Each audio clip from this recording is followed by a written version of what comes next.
Current affairs funda में आप सभी का स्वागत है। मैं हूं आपके साथ अभिषेक शर्मा और आज की इस वीडियो सेशन में हम नवंबर सेकंड वीक के सभी important current affairs MCQs cover करने वाले हैं और आप नवंबर फर्स्ट वीक के करंट अफेयर्स एमसीक्यूज का वीडियो भी देख सकते हैं। काफ़ी हेल्पफुल आपके लिए वो रहेगा।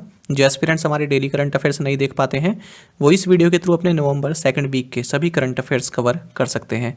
साथ ही इस सेशन को शुरू करने से पहले आप सभी को बताना चाहूँगा, यदि आप हमारे daily current affairs PDF, weekly PDF और मंथली पीडीएफ चाहते हैं तो इस वीडियो के फर्स्ट कमेंट में दिए गए लिंक पर क्लिक करके पा सकते हैं। ज़्यादा जानकारी के लिए आप इस स्लाइड पर दिए गए सभी पॉइंट्स को जरूर पढ़ें।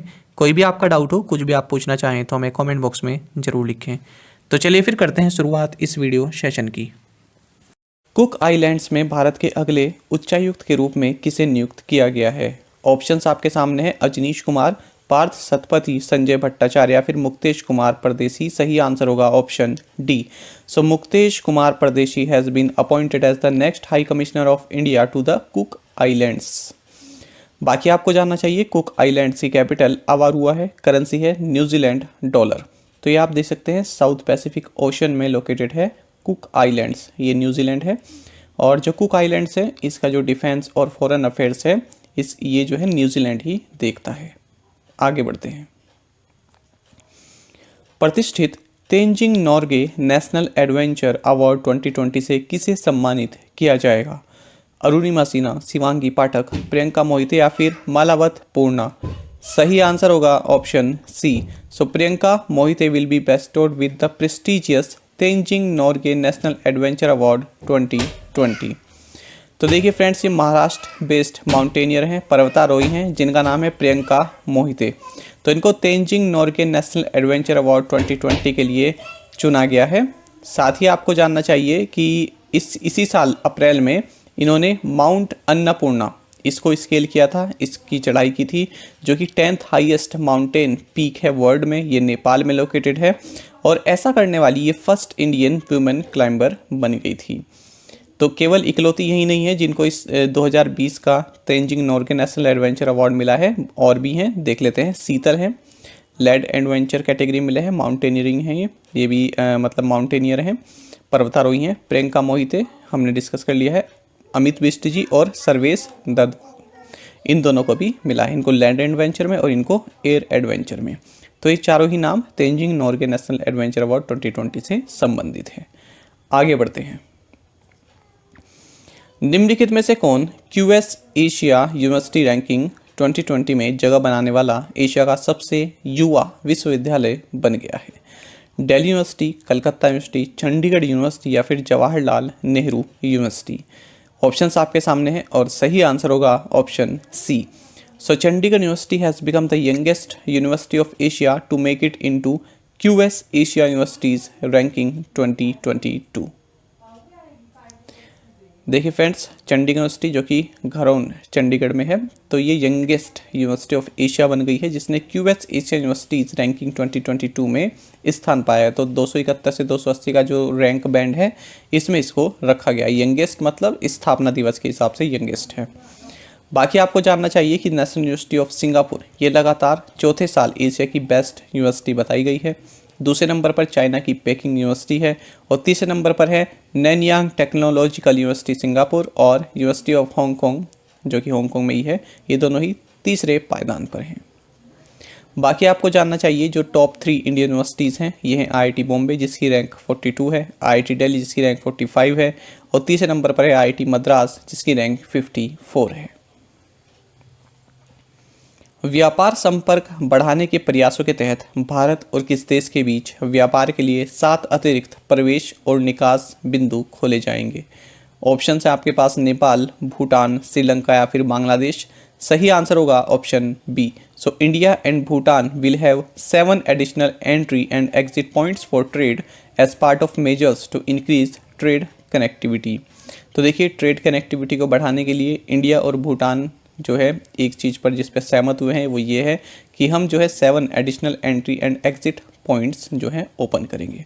आपको जानना चाहिए भूटान को land of the thunder dragon बोला जाता है। कई बार एग्जाम में पूछा जाता है कि land of the thunder dragon के नाम से किस देश को जो है जाना जाता है? आंसर होगा भूटान। बाकी आप जानते हैं कि भूटान की कैपिटल थिम्पू है, ऑफिशियल लैंग्वेज है यहाँ की जोंखा और यहाँ के प्राइम मिनिस्टर हैं लोते शेरिंग और करेंसी है नगोल्ट्रम। भारत के मानुष शाह और टी रीत ऋषि ने किस देश में आयोजित ITTF Ecuador international open table tennis tournament में पुरुष और महिला एकल खिताब जीता है? ऑप्शंस आपके सामने हैं, सही आंसर होगा ऑप्शन बी। माफ़ कीजिएगा, क्वेश्चन में ही इसका आंसर आ गया है, ये मुझको यहाँ से हाइड करना चाहिए था। चलिए खैर कोई नहीं, पर ये इंपॉर्टेंट है क्वेश्चन आपके लिए। आंसर होगा ऑप्शन बी। सो इंडियाज मानुष Shah and T Reeth Rishi bag the men's and women's singles title in the ITTF international open table tennis tournament held in Ecuador. तो देखिए कहाँ पर हुआ है, क्यूएनका इक्वाडोर में ये टूर्नामेंट खेला गया है। तो आप याद रखेंगे कि जो मानुष शाह हैं और टी रीत ऋषि हैं ये टेबल टेनिस से संबंधित है। बाकी आपको जानना चाहिए इक्वाडोर की कैपिटल क्विटो है, कई बार पूछी जाती है, या मैच द फॉलोइंग में आ जाती है। करेंसी यहाँ की यूनाइटेड स्टेट्स डॉलर है और यहाँ के प्रेसिडेंट हैं गुइलेर्मो लासो। 400 T20 विकेट लेने वाले सबसे कम उम्र के गेंदबाज कौन बने हैं? इमरान ताहिर, राशिद खान, सुनील नारायण या फिर ड्वेन ब्रेवो? सही आंसर होगा option B. So Rashid Khan has become the youngest bowler to take 400 T20 wickets. So Rashid Khan has become है ये, हैज़ बिकेम नहीं। तो देखिए 23 साल के अफगानिस्तान लेग स्पिनर राशिद खान ही यंगेस्ट बॉलर बन गए हैं जिन्होंने 400 T20 विकेट्स लिए हैं। तो ये कारनामा इन्होंने न्यूजीलैंड के खिलाफ खेलते हुए किया है, जो कि T20 का वर्ल्ड कप चल रहा है UAE में। और जो न्यूजीलैंड के ओपनर है मार्टिन गप्टिल, ये इनका 400वां शिकार बने हैं। आपको बता दें ये 4th बॉलर हैं जो कि 400 क्लब में शामिल हुए हैं। इससे पहले ड्वेन ब्रेवो, सुनील नारायण और इमरान ताहिर ये कीर्तिमान हासिल कर चुके हैं।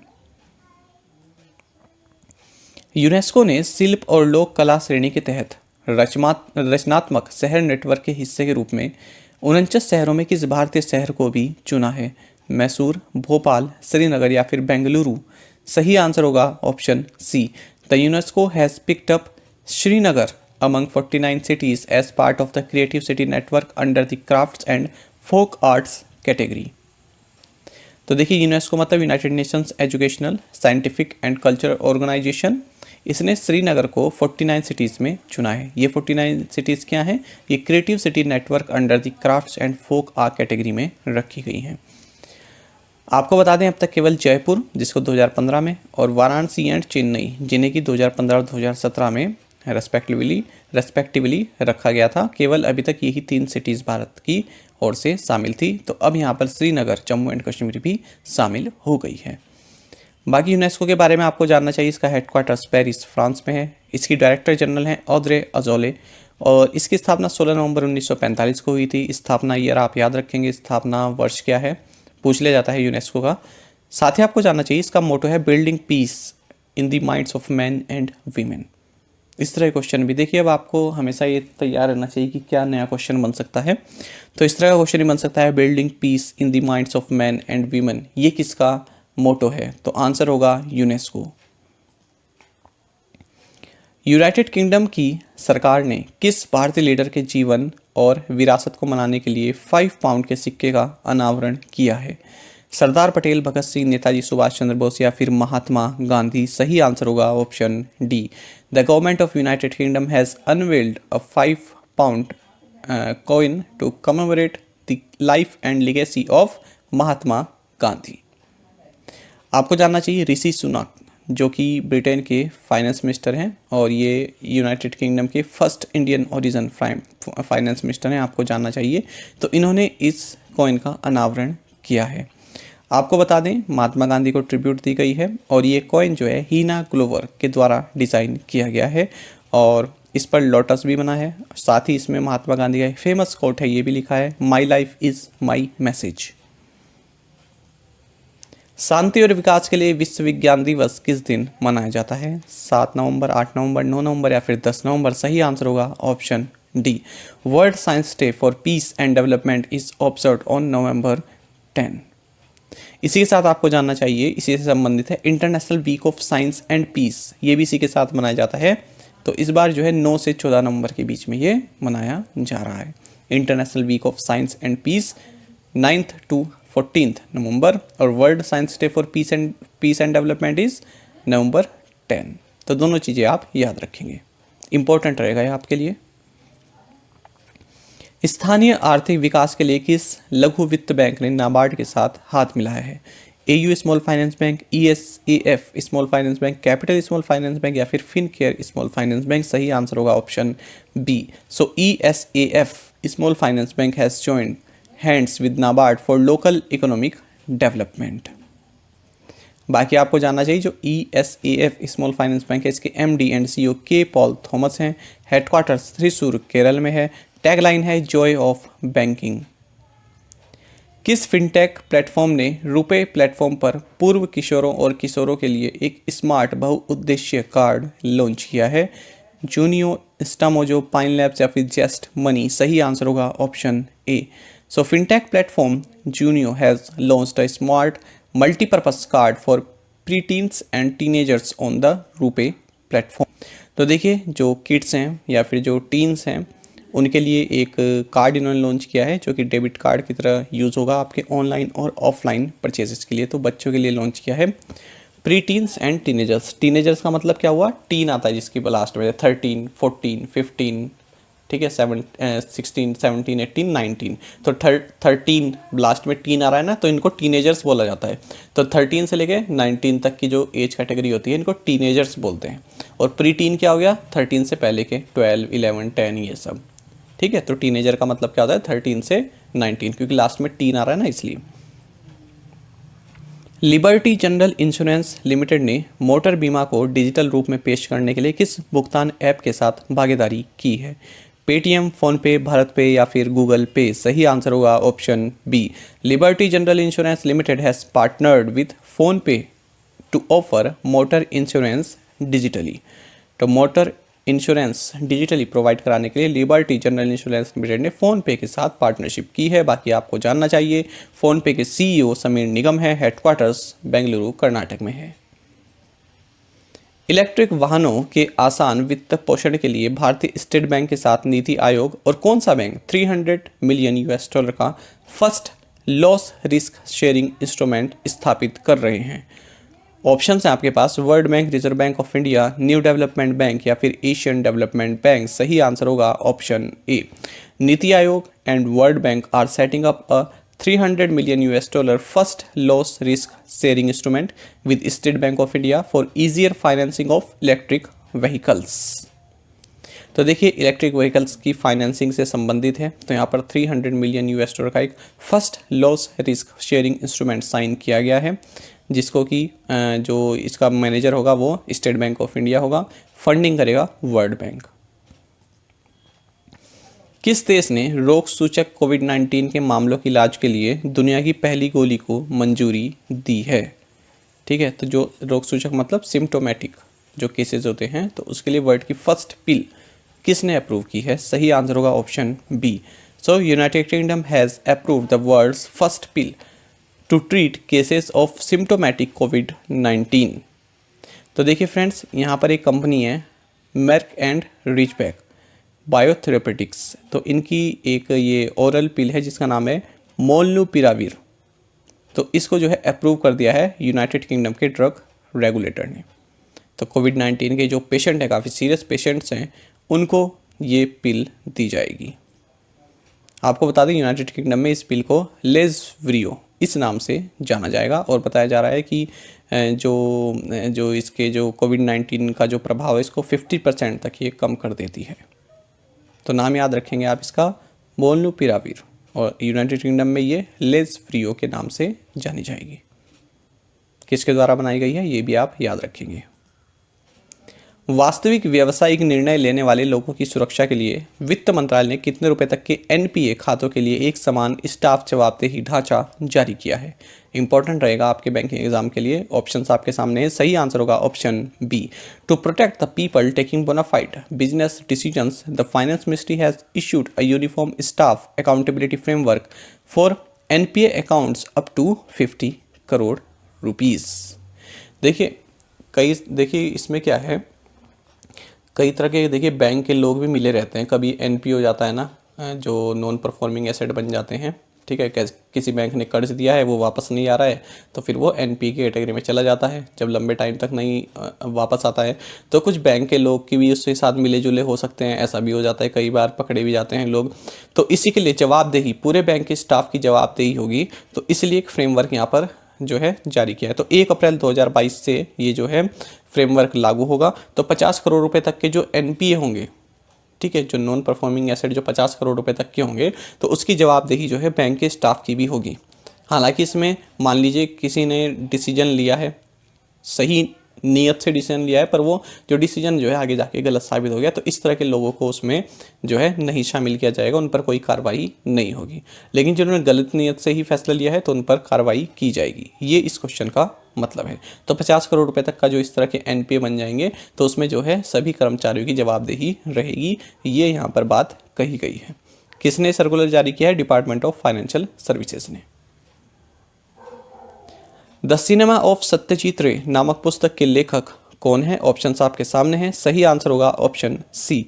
सो Bhaskar Chattopadhyay is the author of the book titled the cinema of Satyajit Ray, और वेस्टलैंड द्वारा इसको पब्लिश किया जाएगा। बाकी आपको जानना चाहिए सत्यजीत रे काफ़ी बड़ा नाम है। अगर हम सिनेमा की बात करें तो 1992 में इनको भारत रत्न से सम्मानित किया गया था, जबकि 1984 में इनको दादा साहेब फाल्के पुरस्कार से भी सम्मानित किया। किस बैंक ने सोशल मीडिया पर ऐसे सवाल हम नहीं पूछते थीम वाला अपना साइबर सुरक्षा अभियान शुरू किया है? ऑप्शन है आपके सामने, yes Bank, Axis bank, ICICI bank या फिर एचडीएफसी बैंक। सही आंसर होगा option A. So yes bank has kicked of its cyber security campaign on social media themed ऐसे सवाल हम नहीं पूछते। तो देखिए, साइबर सिक्योरिटी से रिलेटेड ये कैंपेन है, यस बैंक द्वारा लॉन्च किया गया है, जिसका थीम है ऐसे सवाल हम नहीं पूछते। यानी कि जैसे कि फ्रॉड कॉल्स आपके पास आ जाती हैं बैंक की तरफ से, जिसमें कि आपकी पर्सनल डिटेल्स मांग ली जाती हैं फ़ोन पर ही, तो उसी के बारे में जागरूकता यहाँ पर फैलाई जा रही है कि इस तरह के सवाल हम नहीं पूछते। बाकी आपको जानना चाहिए, यस बैंक के CEO प्रशांत कुमार हैं, हेडक्वार्टर्स मुंबई में है, टैगलाइन है एक्सपीरियंस अवर एक्सपर्टीज़। ISSF प्रेसिडेंट्स कप, जहां भारतीय निशानेबाजों सौरभ चौधरी और अभिषेक वर्मा ने क्रमशः रजत और कांस्य पदक जीता है, किस देश में खेला गया? ऑप्शंस आपके पास, स्पेन, फ्रांस, पोलैंड या फिर डेनमार्क। सही आंसर होगा option C. So ISSF presidents cup where Indian shooters Saurabh Chaudhary and Abhishek Verma won silver and bronze respectively commenced in Poland। तो देखिए friends, presidents cup shooting championship ये रॉकलॉ पोलैंड में खेला गया है, और यहाँ पर भारतीय शूटर सौरभ चौधरी और अभिषेक वर्मा इन दोनों ने ही मेडल जीते हैं। तो सौरभ चौधरी ने सिल्वर जीता है और अभिषेक वर्मा ने ब्रॉन्ज मेडल यहाँ पर जीता है। जर्मनी के क्रिश्चियन रेड्स इन्होंने गोल्ड मेडल यहाँ पर जीता है। सेम ही इवेंट में इंडिया की मनु बाकर, जिन्होंने कि जावेद फरोगी जो कि ईरान के हैं, इनके साथ पार्टनरशिप में जो है मिक्स्ड चैंपियनशिप यहाँ पर जीती है। तो मिक्स्ड गेम जो होता है एयर पिस्टल का, ये इनके साथ इन्होंने जोड़ी बनाई और यहाँ पर प्रेसिडेंट्स कप शूटिंग चैंपियनशिप का जो मिक्स्ड एयर पिस्टल है गोल्ड मेडल यहाँ पर जीता है। तो दोनों पॉइंट्स आप याद रखेंगे, इंपॉर्टेंट है। रूस ने स्विट्जरलैंड को 2-0 से हराकर बिली जीन किंग कप का 58वां संस्करण जीता है।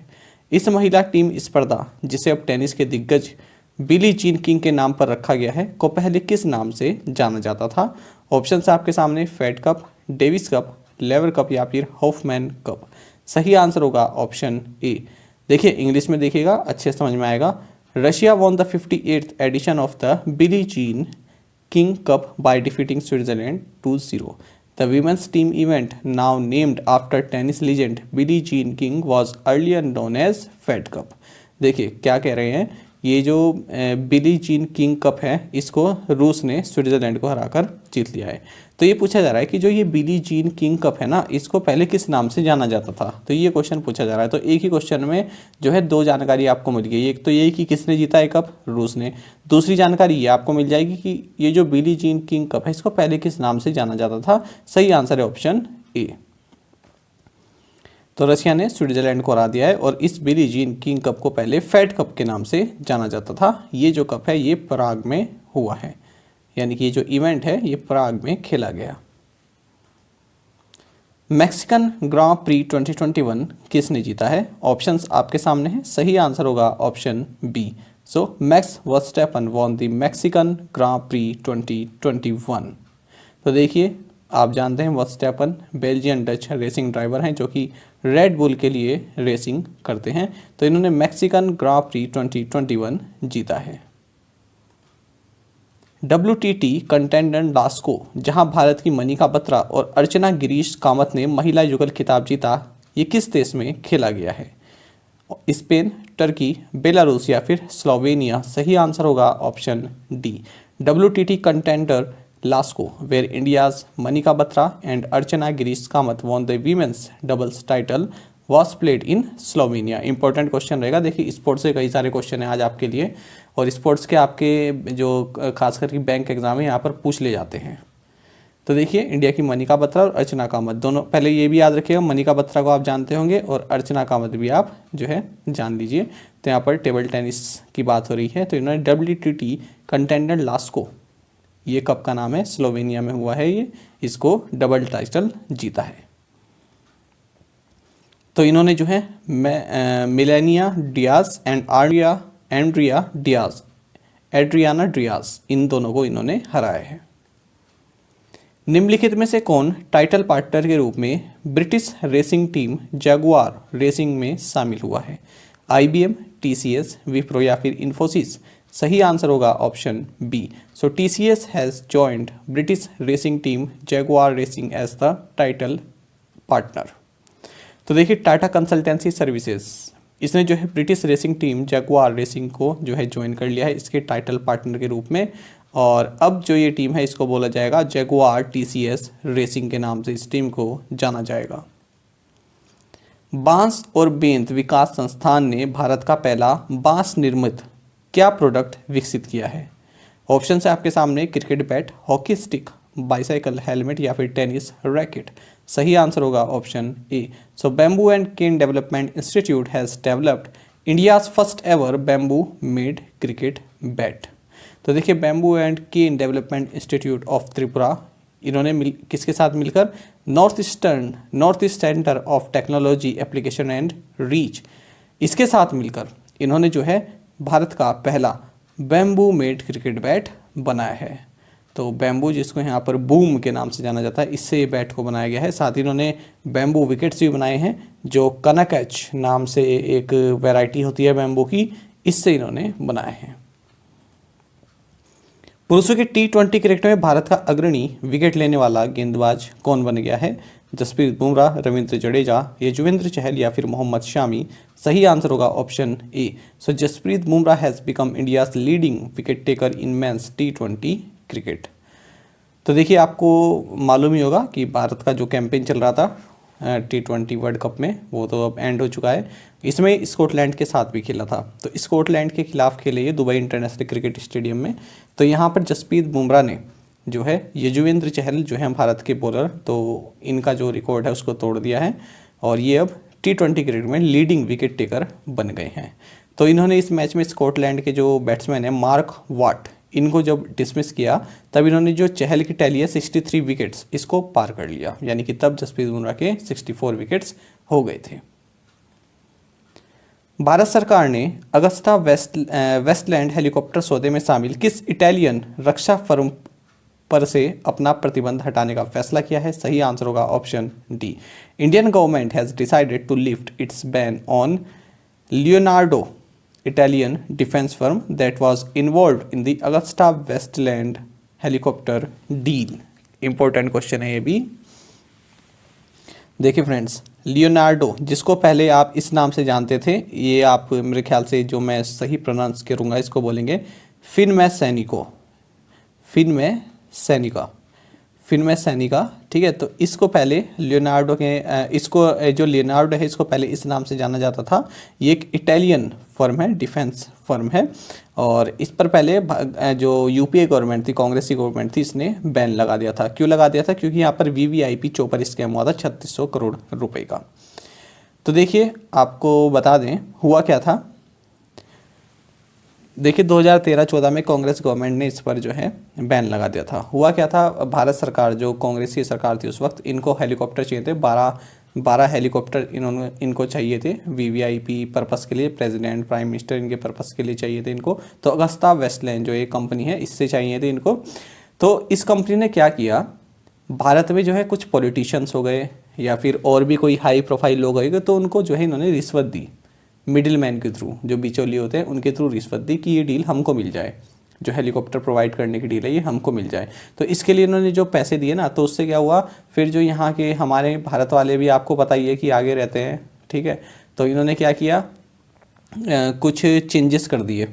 मान लीजिए जो सीलिंग हाइट होती है, ठीक है, अब वो कुछ और चाहिए थी, तो इस अगस्ता वेस्टलैंड के जो हेलीकॉप्टर हैं, ताकि वो उनके लिए सूटेबल हो जाए, तो उस जो जो जो मेजरमेंट है उसको कम कर दिया कागजों में कि इतनी कम चाहिए, ठीक है। एल्टीट्यूड में थोड़ा बहुत इधर उधर कर दिया। तो सेटिंग इस तरह से की कि ये डील जो है इस कंपनी को मिल जाए, ठीक है। तो इस तरह का पूरा ये रैकेट था, तो पूरा स्कैम हुआ था। हालांकि इसकी अभी जो है ये इंक्वायरी भी चल रही है, ठीक है। तो इस पर बैन लगा दिया था कांग्रेस गवर्नमेंट ने। तो अब जो है गवर्नमेंट ने इस पर बैन हटा दिया है, लेकिन कुछ शर्तें भी रखी हैं कि एक तो जो इन्वेस्टिगेशन चल रही है वो चलती रहेगी, इस तरह की पूरी बातें इसमें रखी हैं। तो कुछ कंडीशन के साथ यहाँ पर बैन हटा दिया है। तो इटली की है ये, आप याद रखेंगे। संपत्ति पुनर्निर्माण कंपनियों के कामकाज की समीक्षा के लिए भारतीय रिजर्व बैंक की समिति का नेतृत्व किसने किया? ऑप्शंस आपके सामने हैं, सही आंसर होगा ऑप्शन सी, ये इंपॉर्टेंट रहेगा आपके लिए। So mister Sudarshan Sen headed the Reserve Bank of India's committee to review the working of asset reconstruction companies. देखिए मैं आपको बता दूं कि रिजर्व बैंक ऑफ इंडिया ने बनाई थी, सुदर्शन सेन ने उस कमेटी को हेड किया, और इसमें जो है जो एसेट रिकंस्ट्रक्शन कंपनी होती हैं, तो इनकी ये किस तरह से कार्य कर रही हैं, क्या ये सही कार्य कर रही हैं, क्या ये रिकवर कर पा रही हैं, जो लोन है, जो एनपीए है, क्या उसको रिकवर कर पा रही हैं। तो इस तरह की एक कमेटी बनाई थी इन सब की कार्य देखने के लिए, तो उसको हेड किया था सुदर्शन सेन ने। तो यहाँ पर इस कमेटी ने अपना जो है अपना पूरा डिटेल यहाँ पर रिव्यू दिया है कि किस तरह से काम कर रही हैं। तो इन्होंने ये कहा है कि कुछ अच्छा परफॉर्मेंस यहाँ पर नहीं रहा है, जो एसेट रिकंस्ट्रक्शन कंपनीज है या फिर एसेट मैनेजमेंट कंपनी जो है, इनका कुछ अच्छा परफॉर्मेंस नहीं रहा है। और इन्होंने कहा है कि जो बैंक्स हैं या फिर जो और इन्वेस्टर्स हैं, तो जो इन्होंने बोरोवर्स को अपना पैसा दे रखा है ना, उसका केवल 14% ही ये रिकवर कर पाते हैं। तो इस तरह की बात इन्होंने कही है। तो ये नाम याद रखिएगा, सुदर्शन सेन। निम्नलिखित में से कौन अपनी कंपनी का नाम कैप्रिकॉन एनर्जी में बदल देगा, यानी कैप्रिकॉन एनर्जी रख देगा? ऑप्शंस हैं JSW Energy, Cairn Energy, Sempra Energy या फिर अडानी ग्रीन एनर्जी। सही आंसर होगा option B. So Cairn Energy will change its company name to Capricorn Energy. बाकी आपको जानना चाहिए जो केयर्न एनर्जी की जो इंडिया की जो यूनिट है, ये यूनिट इन्होंने वेदांता ग्रुप को बेच दी थी साल 2011 में, ठीक है। PLC का मतलब है पब्लिक लिमिटेड कंपनी, ये आप याद रखेंगे। Modi's India, Hindu nationalism and the rise of ethnic democracy नामक पुस्तक के लेखक कौन है? ऑप्शन है आपके सामने, अनीता देसाई, विक्रम सेठ, काजुओ इशिगुरु या फिर क्रिस्टोफे जेफ्रेलोट। सही आंसर होगा option D. So Christophe Jaffrelot is the author of the book titled Modi's India, Hindu nationalism and the rise of ethnic democracy. राष्ट्रीय कानूनी सेवा दिवस किस दिन मनाया जाता है? ऑप्शंस आपके सामने हैं, सही आंसर होगा option C. So national legal services day is observed on November 9। तो 9 नवंबर को मनाया जाता है नेशनल लीगल सर्विसेज डे। आपको जानना चाहिए लीगल सर्विसेज अथॉरिटीज़ एक्ट ये साल 1987 यानी 1987 में इनेक्ट किया गया था, और ये कब से लागू किया गया? 9 नवंबर 1995 को लागू किया गया है। तो इसलिए 9 नवंबर को नेशनल लीगल सर्विसेज डे मनाया जाता है। आपको जानना चाहिए जो सुप्रीम कोर्ट के चीफ जस्टिस होते हैं, वही जो नालसा है इसके पैटर्न इन चीफ होते हैं, यानी कि इसके वो होते हैं जो किसी चीज़ की संरक्षण करता है, प्रोटेक्टर होता है, ठीक है, उसको संचालित करता है। तो ये हैं NV रमना, जो कि फिलहाल चीफ जस्टिस ऑफ इंडिया हैं। आयुष्मान CAPF योजना किसने शुरू की? सही आंसर होगा option A. So Amit Shah launch the Ayushman CAPF plan. जानेंगे इसके बारे में। तो देखिए यूनियन होम मिनिस्टर हैं अमित शाह, तो इन्होंने अमीन गांव गुवाहाटी में आयुष्मान CAPF प्लान को जो है लॉन्च किया है। इसी के साथ इन्होंने जो ये आयुष्मान हेल्थ स्कीम है इसको 7 सेंट्रल आर्म्ड पुलिस फोर्सेस यानी CAPF की जो 7 कैटेगरीज हैं उन सभी में जो है इनको एक्सटेंड कर दिया है। किन कौन कौन सी यूनिट होती हैं 7 CAPF की? एक तो CRPF है, असम राइफल्स है, NSG है, BSF है, CISF है, ITBP है, SSB है। तो ये सभी जो सातों हैं तो इनको आयुष्मान भारत स्कीम जो है गवर्नमेंट ने जो है एक्सटेंड कर दी है और ये दिसंबर एंड तक जो है जारी रहेगी, अवेलेबल रहेगी। महिंद्रा ने कृषि ई ऐप जारी करने के लिए किस अभिनेता को नए ब्रांड एम्बेसडर के रूप में घोषित किया? सही आंसर होगा option D. So Mahindra announced Manoj Vajpayee as new brand ambassador for release of Krishi E app. तो देखिए महिंद्रा की एक ऐप है कृषि ई, तो इसको लॉन्च करने के लिए इन्होंने एक्टर मनोज वाजपेयी को चुना है। तो एक वीडियो बनाई है इन्होंने, तो उसमें मनोज वाजपेयी इस ऐप को प्रमोट करते हुए दिख रहे हैं। अंतरिक्ष में चलने वाली पहली चीनी महिला कौन बनी है? ऑप्शंस आपके सामने हैं। सही आंसर होगा option C. So Wang Yaping has become the first Chinese woman to walk in space. और आपको बता दें इनके साथ दो और जो इनके साथी रहे ये रहे झाई जिगैंग एंड ये गुआंगफू। तो ये दोनों तो मेल हैं, लेकिन वांग यापिंग ये फीमेल हैं और ये फर्स्ट चाइनीज वुमन गई हैं जिन्होंने स्पेस में जो है सैर की है, जो चली हैं। तो आपको जानना चाहिए चाइना का, आप जानते हैं कि तियांगोंग जिसका मतलब है हेवनली पैलेस, ये जो है स्पेस स्टेशन है। तो चाइना अपना नया स्पेस स्टेशन बना रहा है, अपना स्पेस स्टेशन बना रहा है, तो उसी को लेकर ये लोग जो हैं ऊपर स्पेस में गए थे, क्योंकि नीचे से सामान जा रहा है ऊपर, तब वो स्पेस स्टेशन जो है पूरा सेटअप होता है। एक तरह से आप ये समझिए कि एक कमरा बन रहा है। Not just cricket a reporters journey through modern India नामक पुस्तक के लेखक कौन है? जतिन सप्रू, हर्षा भोगले, मयंती लंगर या फिर प्रदीप मैगजीन। सही आंसर होगा option D. So Pradeep magazine is the author of the book titled not just cricket a reporters journey through modern India. स्वच्छ हरित ग्राम सप्ताह कब मनाया गया? ऑप्शंस आपके सामने हैं। सही आंसर होगा option B. Clean green village week was observed between 29 October to 4 November 2021।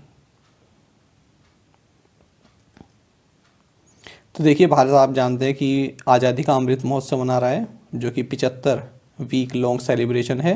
तो इसी के तहत जो मिनिस्ट्री ऑफ रूरल डेवलपमेंट है, तो इसकी अगुवाई में क्लीन ग्रीन विलेज वीक यहाँ पर मनाया गया है 29 अक्टूबर से 4 नवंबर के बीच में।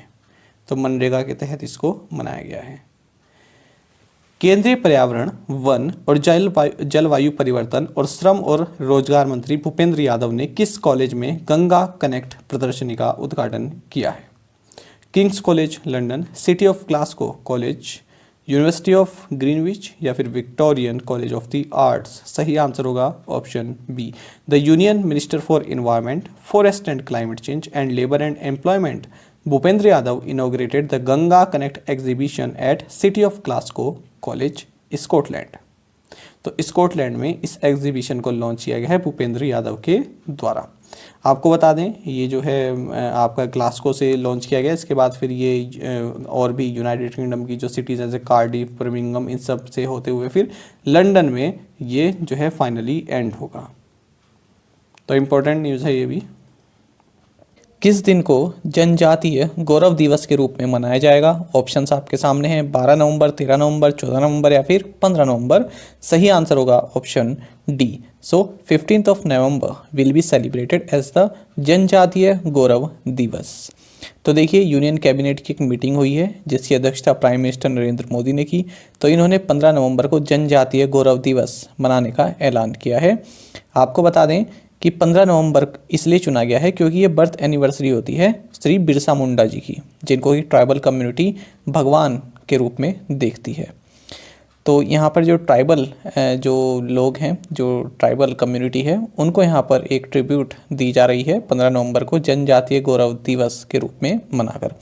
आपको बता दें जो भगवान बिरसा मुंडा हैं, इनका जो पोर्ट्रेट है ये इंडियन पार्लियामेंट म्यूजियम में भी लगा हुआ है। इनका जो चित्र है ये पार्लियामेंट म्यूजियम में लगा हुआ है और ये इकलौते ऐसे ट्राइबल लीडर हैं जिनको ये सम्मान प्राप्त है, यानी कि जिनका ऐसे इकलौते ट्राइबल लीडर हैं जिनका जो चित्र है ये इंडियन पार्लियामेंट म्यूजियम में लगा हुआ है। साथ ही आपको बता दें कि इनको धरती आबा के नाम से भी जाना जाता है, यानी कि धरती का पिता, father of the earth.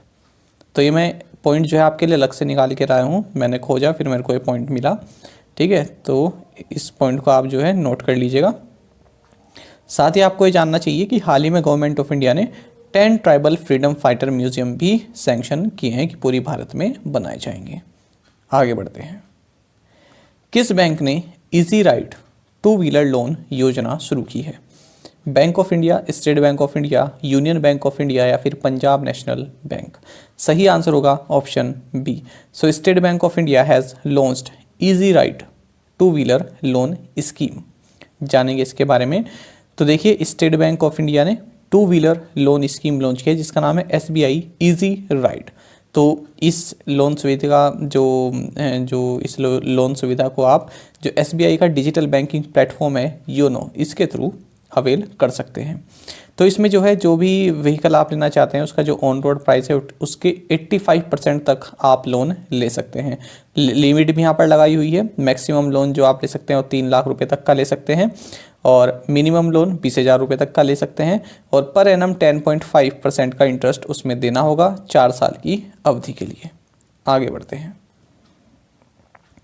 Brick work rating के अनुसार भारत की वित्त वर्ष 22 की GDP कितने प्रतिशत बढ़ने की उम्मीद है? ऑप्शंस आपके सामने हैं। सही आंसर होगा option C. As per the Brickwork ratings India's fiscal year 22 GDP is expected to grow at 10 to 10.5%। तो इन्होंने ये रेंज दे दी है कि 10 to 10.5% तक ग्रो कर सकती है फिजिकल ईयर 22 में, यानी कि 2021-22 में जो भारत की GDP। ये कहा है ब्रिक वर्क रेटिंग्स ने। साथ ही उन्होंने कहा है कि जो फिजिकल ईयर 22 का जो सेकंड क्वार्टर है इसमें जो भारत की GDP 8.3% से ग्रो करेगी। राही सरनोबत किस खेल से संबंधित हैं? टेनिस, बॉक्सिंग, शूटिंग या फिर रेसलिंग? सही आंसर होगा option C. So Rahi Sarnobat is associated with shooting. तो देखिए इंडियन शूटर हैं राही सरनोबत, तो इन्होंने सिल्वर मेडल जीता है। कहाँ पर जीता है? जो प्रेसिडेंट्स कप हुआ है रॉकलॉ पोलैंड में, तो यहाँ पर 25 मीटर पिस्टल इवेंट में इन्होंने सिल्वर मेडल जीता है। ये भी आप याद रखा करें कि किस इवेंट में, तो 25 मीटर पिस्टल इवेंट में जीता है। कभी कभी ऑप्शन में यही आ जाता है कि 25 मीटर, 30 मीटर, 35 मीटर, तो इसको भी आप जो है ध्यान देंगे कि 25 मीटर पिस्टल इवेंट में इन्होंने सिल्वर मेडल जीता है प्रेसिडेंट कप, जो कि कहाँ पर हुआ है? रॉकलॉ पोलैंड में। बाकी आपको जानना चाहिए पोलैंड की कैपिटल वार्सा है, यहाँ की करेंसी है पॉलिश ज़लोटी। 2021 में ट्विटर पर 50 सबसे प्रभावशाली लोगों की सूची में प्रधानमंत्री नरेंद्र मोदी दूसरे स्थान पर रहे। पहला स्थान किसने प्राप्त किया? ऑप्शंस देख लेते हैं। Taylor Swift, Michelle Obama, Dwayne Johnson या फिर लेनार्डो डी कैप्रियो? सही आंसर होगा option A. So prime minister Narendra Modi ranked second in the list of 50 most influential people on Twitter in 2021। Taylor Swift bagged the first spot. तो देखिए ये जो ranking है 50 most influential people on Twitter, ये इस तरह की एक रैंकिंग जारी की गई है किसके द्वारा? Consumer intelligence company brand watch के द्वारा। तो इसमें इन्होंने जो अमेरिकन सिंगर है टेलर स्विफ्ट ये नंबर 1 पर है, दूसरे नंबर पर है भारत के प्रधानमंत्री नरेंद्र मोदी। तो पिछले बार भी ये दूसरे पोजीशन पर थे, इस बार भी दूसरे पोजीशन पे हैं। तो 72 मिलियन फॉलोवर्स हैं इनके ट्विटर पर। बाकी आपको जानना चाहिए इस लिस्ट में सचिन तेंदुलकर भी है जो कि 35वें नंबर पर है, 35वें नंबर पर है। लॉजिस्टिक्स प्रदर्शन सूचकांक में लगातार तीसरे वर्ष कौन सा राज्य पहले स्थान पर है? आसाम, गुजरात, महाराष्ट्र या फिर आंध्र प्रदेश? सही आंसर होगा option B. So Gujarat ranked first for the third consecutive year in logistics performance index. देखिए पहले आप ये जान लीजिए कि लॉजिस्टिक्स का मतलब क्या होता है। लॉजिस्टिक्स का मतलब होता है सामान कहीं पर बना, फिर जहाँ पर भेजना है वहाँ तक पूरा जो प्रोसेस होता है उसकी पैकिंग का हो गया, वेयर हाउसिंग का हो गया, उसका भंडारण हो गया, ठीक है, किस तरह से सामान जा रहा है, उसका ट्रांसपोर्ट हो गया, पैकिंग होगी, तो ये सब जो कहलाता है ये लॉजिस्टिक्स बोलते हैं इसको। तो देखिए जो यूनियन मिनिस्टर ऑफ कॉमर्स हैं पीयूष गोयल, इन्होंने थर्ड लिट्स का मतलब है logistics ease across different states 2021 report को जारी किया है। आपको बता दें कि ये जो इंडेक्स है सबसे पहले 2018 में कॉमर्स एंड इंडस्ट्री मिनिस्ट्री द्वारा लॉन्च किया गया था। किसके साथ मिलकर? डिलॉयट के साथ मिलकर लॉन्च किया गया था। और किस तरह से स्टेट्स जो हैं लॉजिस्टिक्स सपोर्ट में अग्रणी हैं, ये उस चीज़ को दिखाता है। आपको बता दें लगातार तीसरे साल गुजरात पहले नंबर पर है और इसके बाद दूसरे नंबर पर हरियाणा है, फिर पंजाब, तमिलनाडु, महाराष्ट्र। उत्तर प्रदेश 7वें नंबर पर है। आपको जानना चाहिए यहाँ पर एक कैटेगरी भी बनाई है इन्होंने, north eastern states and Himalayan union territories. तो इसमें जम्मू एंड कश्मीर पहले नंबर पर है, दूसरे पर सिक्किम है, तीसरे पर मेघालय है। जबकि अब जो इसके अलावा यूनियन टेरिटरीज बची हैं उनमें दिल्ली पहली पोजीशन पर है। एक तो ये हो गया ना हिमालयन यूनियन टेरिटरीज और नॉर्थ ईस्टर्न स्टेट्स, तो इसमें जम्मू एंड कश्मीर पहले पोजीशन पे है। अब इसके अलावा जो यूनियन टेरिटरीज बची हैं उनमें दिल्ली फर्स्ट पोजीशन पर है। आपको बता दें इस इंडेक्स में 21 इंडिकेटर्स यूज़ किए हैं जिनके आधार पर ये रैंकिंग बनाई जाती है। विश्व किक बॉक्सिंग चैंपियनशिप जहां भारत की तजामुल इस्लाम ने अंडर 14 वर्ग में स्वर्ण पदक जीता, किस देश में आयोजित किया गया? ईरान, इजिप्ट, ताजिकिस्तान या फिर तुर्कमेनिस्तान। सही आंसर होगा option B, world kick boxing championship where India's Tajamul Islam won a gold medal in the under 14 category held in Egypt. तो इजिप्ट की कैपिटल कायरो है, तो यहीं पर ये चैंपियनशिप खेली गई है और यहाँ पर श्रीनगर की है ये तजमुल इस्लाम 13 वर्षीय, तो इन्होंने गोल्ड मेडल जीता है अंडर 14 कैटेगरी में और इसी के साथ ये 2 time world kick boxing champion भी बन गई हैं। और इजिप्ट की कैपिटल क्या है? इजिप्शियन पाउंड, वो माफ कीजिएगा करेंसी है यहाँ की इजिप्शियन पाउंड। एशियाई 49ER सेलिंग चैंपियनशिप जहां वरुण ठक्कर और केसी गणपति ने स्वर्ण पदक जीता, किस देश में आयोजित किया गया? ओमान, जापान, मालदीव्स या फिर इंडोनेशिया। सही आंसर होगा option A. So Asian 49ER sailing championships where Indian duo of Varun Thakkar and KC Ganapathy clinched the gold medal held in Oman. देखिए आजकल कई सारे स्पोर्ट्स के क्वेश्चन हम देख रहे हैं, तो ये काफ़ी इंपॉर्टेंट है आपके लिए, ठीक है, सभी के सभी महत्वपूर्ण है, इनको नोट डाउन करते जाइएगा। तो देखिए वरुण ठक्कर और केसी गणपति जो कि सेलर हैं, तो उन्होंने एशियन 49ER सेलिंग चैंपियनशिप इसमें गोल्ड मेडल जीता है। ये चैंपियनशिप कहाँ पर हुई है? अल मुसाना स्पोर्ट सिटी ओमान में। बाकी आपको जानना चाहिए ओमान की कैपिटल मुस्कैट है, करेंसी है ओमानी रियाल। अफगानिस्तान पर दिल्ली क्षेत्रीय सुरक्षा वार्ता की अध्यक्षता किसने की? अजीत डोभाल, अमित शाह, एस जयशंकर या फिर नरेंद्र मोदी। सही आंसर होगा option A. So Ajit Doval chair the Delhi regional security dialogue on Afghanistan. तो देखिए यहाँ पर एक मीटिंग हुई है जिसको इंडिया ने होस्ट किया है। मीटिंग का नाम है Delhi regional security dialogue on Afghanistan. तो जिस तरह से अफगानिस्तान में पूरा का पूरा सिनेरियो चल रहा है, तो उसको देखते हुए किस तरह से सिक्योरिटी आसपास के एरिया में बनी रहे, शांति बनी रहे, तो उस पर ये वार्ता जो है इंडिया ने होस्ट की है। तो इसमें सभी जो कंट्रीज़ हैं, जो कंसर्न कंट्रीज़ हैं, तो उनके नेशनल सिक्योरिटी एडवाइजर्स या फिर सेक्रेटरीज ने यहाँ पर पार्टिसिपेट किया है और भारत की ओर से जो हमारे नेशनल सिक्योरिटी एडवाइजर हैं अजीत डोभाल, इन्होंने इसकी अध्यक्षता की है। आपको बता दें इसके जो फर्स्ट 2 एडिशंस रहे 2018 और 19 के, ये ईरान ने होस्ट किए थे। तो इसमें कौन कौन सी कंट्रीज शामिल रही? Iran, Kazakhstan, Kyrgyzstan, Russia, Tajikistan, Turkmenistan and Uzbekistan. तो टोटल 7 कंट्रीज यहाँ पर रही हैं। पाकिस्तान और चाइना ने रिफ्यूज़ कर दिया था पार्टिसिपेट करने के लिए। नेक्स्ट है, ये हिंदी में ट्रांसलेट करना भूल गया, माफ़ कीजिएगा friends. Who will be the next chief of naval staff? तो नवल स्टाफ के नेक्स्ट चीफ कौन रहेंगे? ऑप्शन है आपके सामने, अनिल चावला, आर हरि कुमार, करमबीर सिंह, कृष्ण स्वामीनाथन। सही आंसर होगा option B. So R Hari Kumar will be the next chief of naval staff. जिनके पास PDF जाती है वो सही काम, इसको तब आपको सेंड कर दूंगा। तो देखिए western Naval command chief vice admiral R Hari Kumar, ये जो है अगले नेवल चीफ होंगे, नेवी के चीफ होंगे और ये एडमिरल करमबीर सिंह को सक्सीड करेंगे।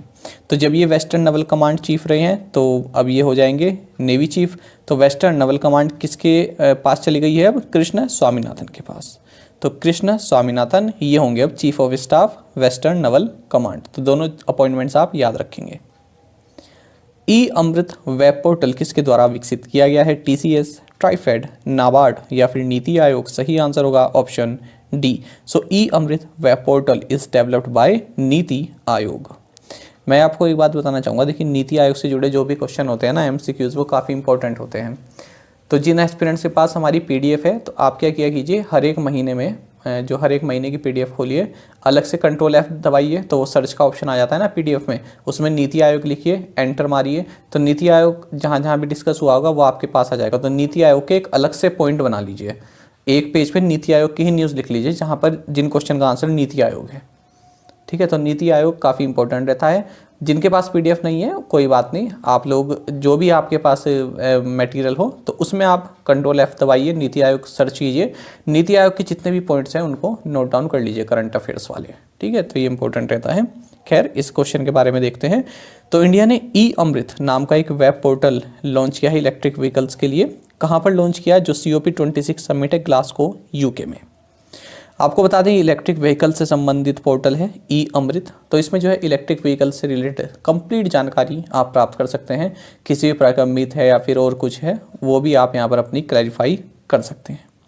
तो इस पोर्टल को जो है नीति आयोग द्वारा डेवलप्ड एंड होस्टेड किया गया है। किस राज्य ने पूर्वी पश्चिम खासी हिल्स नामक एक नए जिले के निर्माण के प्रस्ताव को मंजूरी दी?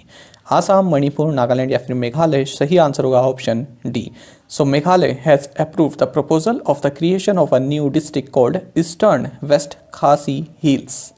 तो देखिए मेघालय कैबिनेट ने एक प्रपोजल को अप्रूव किया है। प्रपोजल ये रहा कि मैरांग सिविल सब डिवीज़न जो है इसको एक फुल फ्लैश डिस्ट्रिक्ट बना दिया जाए, और फुल फ्लैश डिस्ट्रिक्ट बनाने के बाद इसका नाम कर दिया जाएगा eastern west Khasi hills district. आपको बता दें अभी तक जो मैरांग है ये एक सब डिवीज़न है under waste Khasi hills district. Meghalaya के बारे में आपको जानना चाहिए, कैपिटल शिलोंग है जिसको स्कॉटलैंड ऑफ द ईस्ट भी बोला जाता है। गवर्नर सत्यपाल मलिक हैं, चीफ मिनिस्टर हैं कॉनराड संगमा। भारत के 71वें ग्रैंड मास्टर कौन बने हैं? सही आंसर होगा option D. So Sankalp Gupta has become India 71st grand master. तो नाम याद रहिएगा संकल्प गुप्ता, केवल इसमें हमें इतना ही जानना है क्वेश्चन में। पीटीसी इंडिया के अध्यक्ष और प्रबंध निदेशक का प्रभार किसे दिया गया है?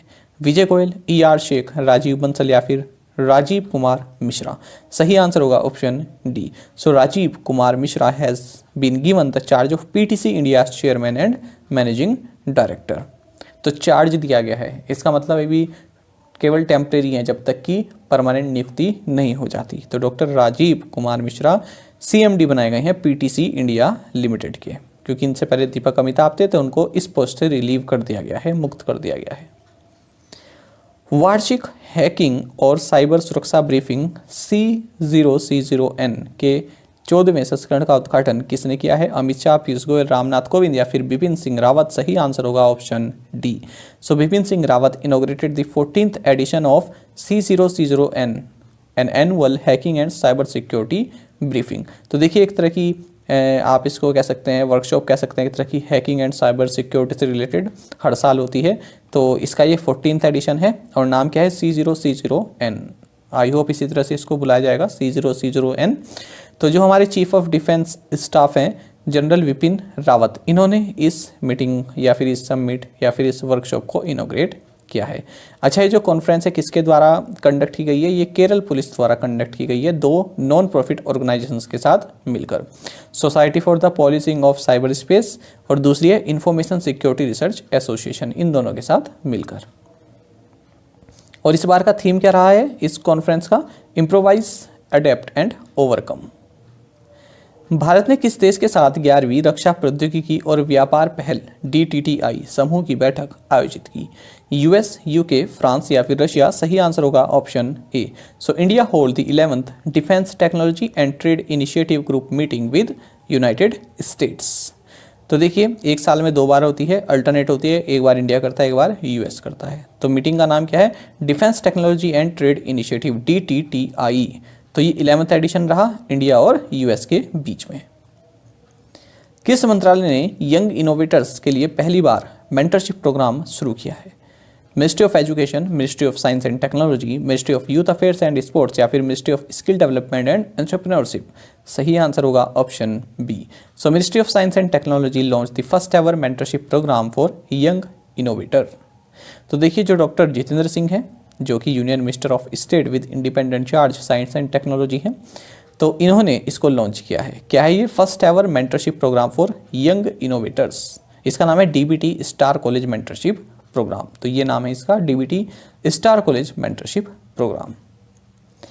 विश्व टेबल टेनिस युवा कंटेंडर में भारत ने कितने एकल खिताब जीते हैं? ऑप्शंस आपके सामने हैं। सही आंसर होगा option A. So 4 singles titles India won at the world table tennis youth contender.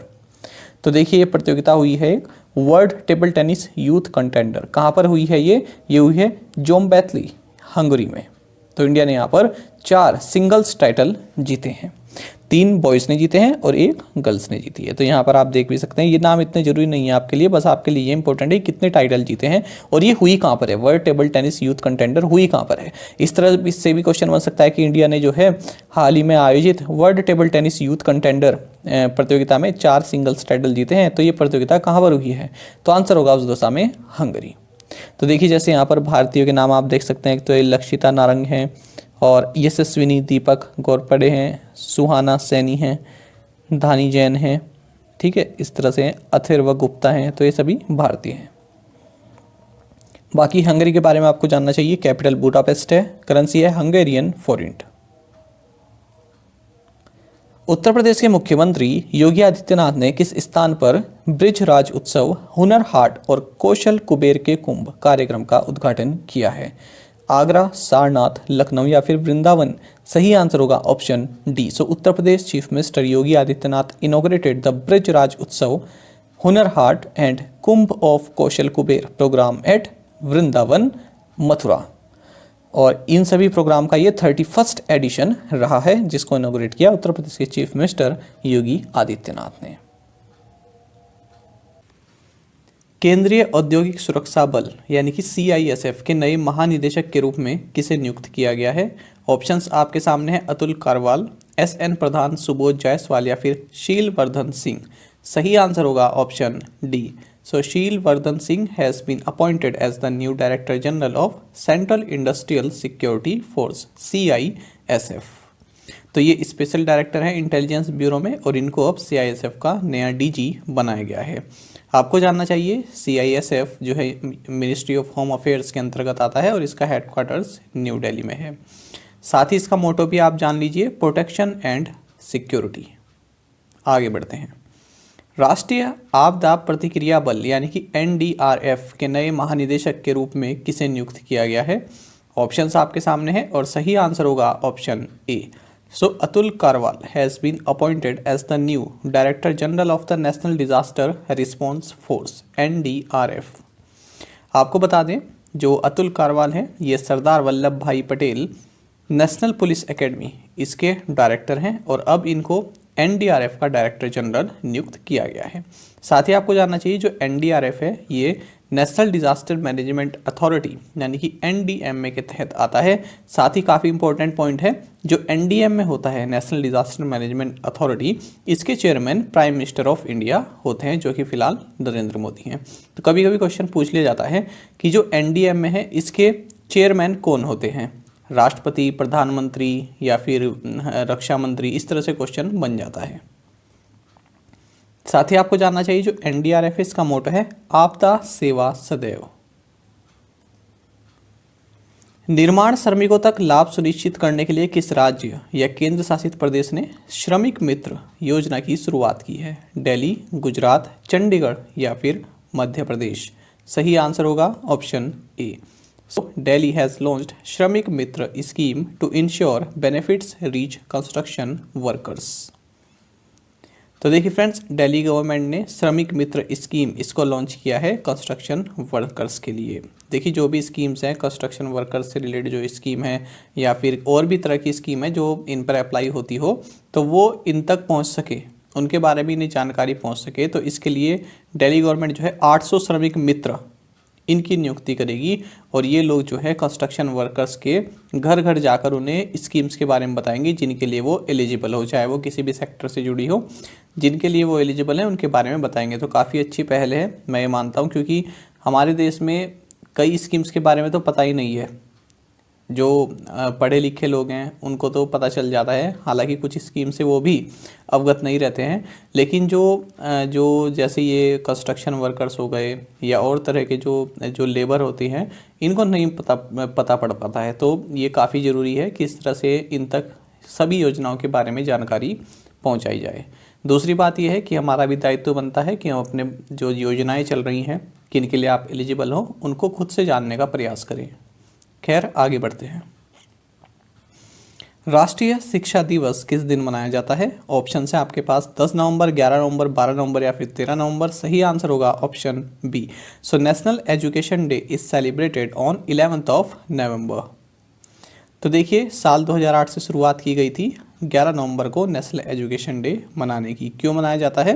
क्योंकि इस दिन बर्थ एनिवर्सरी होती है किसकी? जो इंडिया के फर्स्ट एजुकेशन मिनिस्टर रहे हैं, अबुल कलाम गुलाम मोहिउद्दीन, जिन्हें हम मौलाना अबुल कलाम आज़ाद के नाम से जानते हैं। ये 1947 यानी कि 1947 से 1958 यानी 1958 तक हमारे शिक्षा मंत्री रहे।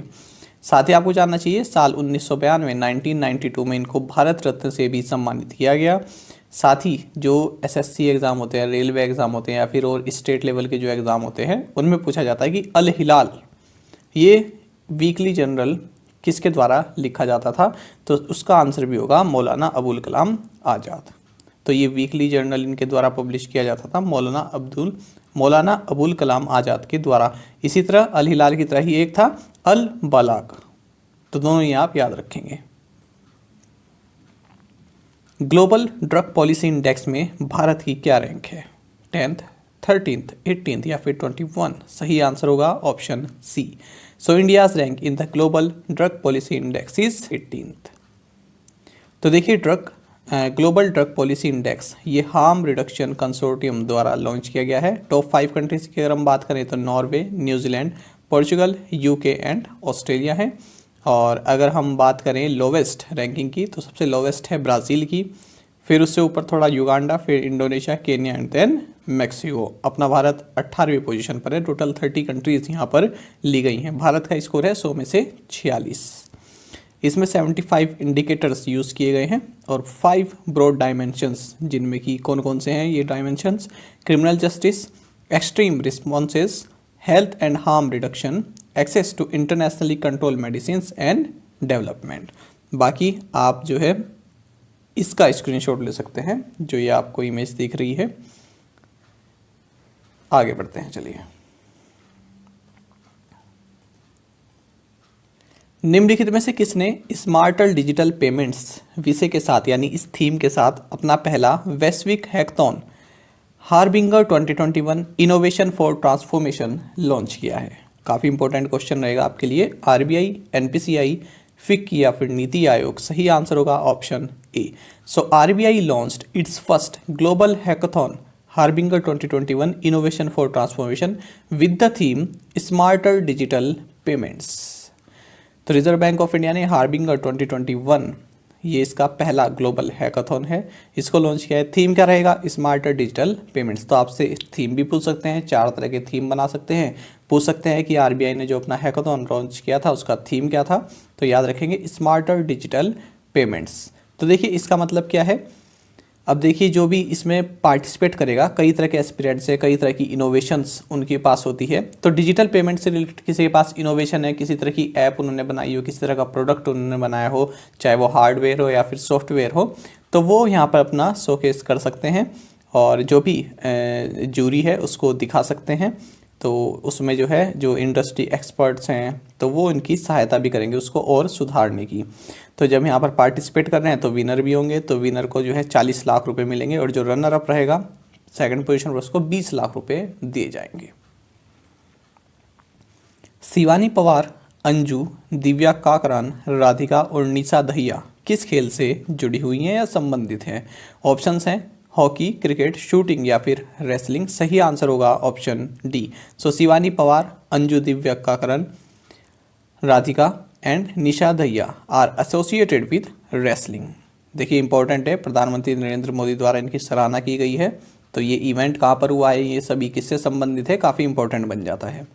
तो देखिए, इंडियन रेसलर्स ने यहाँ पर 5 मेडल जीते हैं। किसमें? अंडर 23 वर्ल्ड रेसलिंग चैंपियनशिप 2021 जो कि बेलग्रेड सर्बिया में हुआ है। सर्बिया की कैपिटल है बेलग्रेड, ये भी आपको यहाँ पर जानना चाहिए।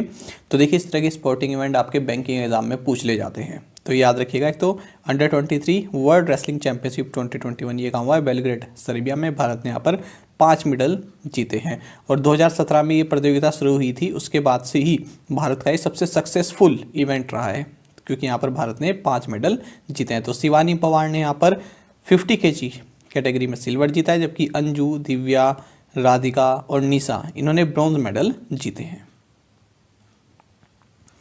एक साल में 1000 T20 रन बनाने वाले पहले खिलाड़ी कौन बने हैं? बाबर आजम, शोएब मलिक, डेविड वार्नर या फिर मोहम्मद रिजवान। सही आंसर है ऑप्शन डी।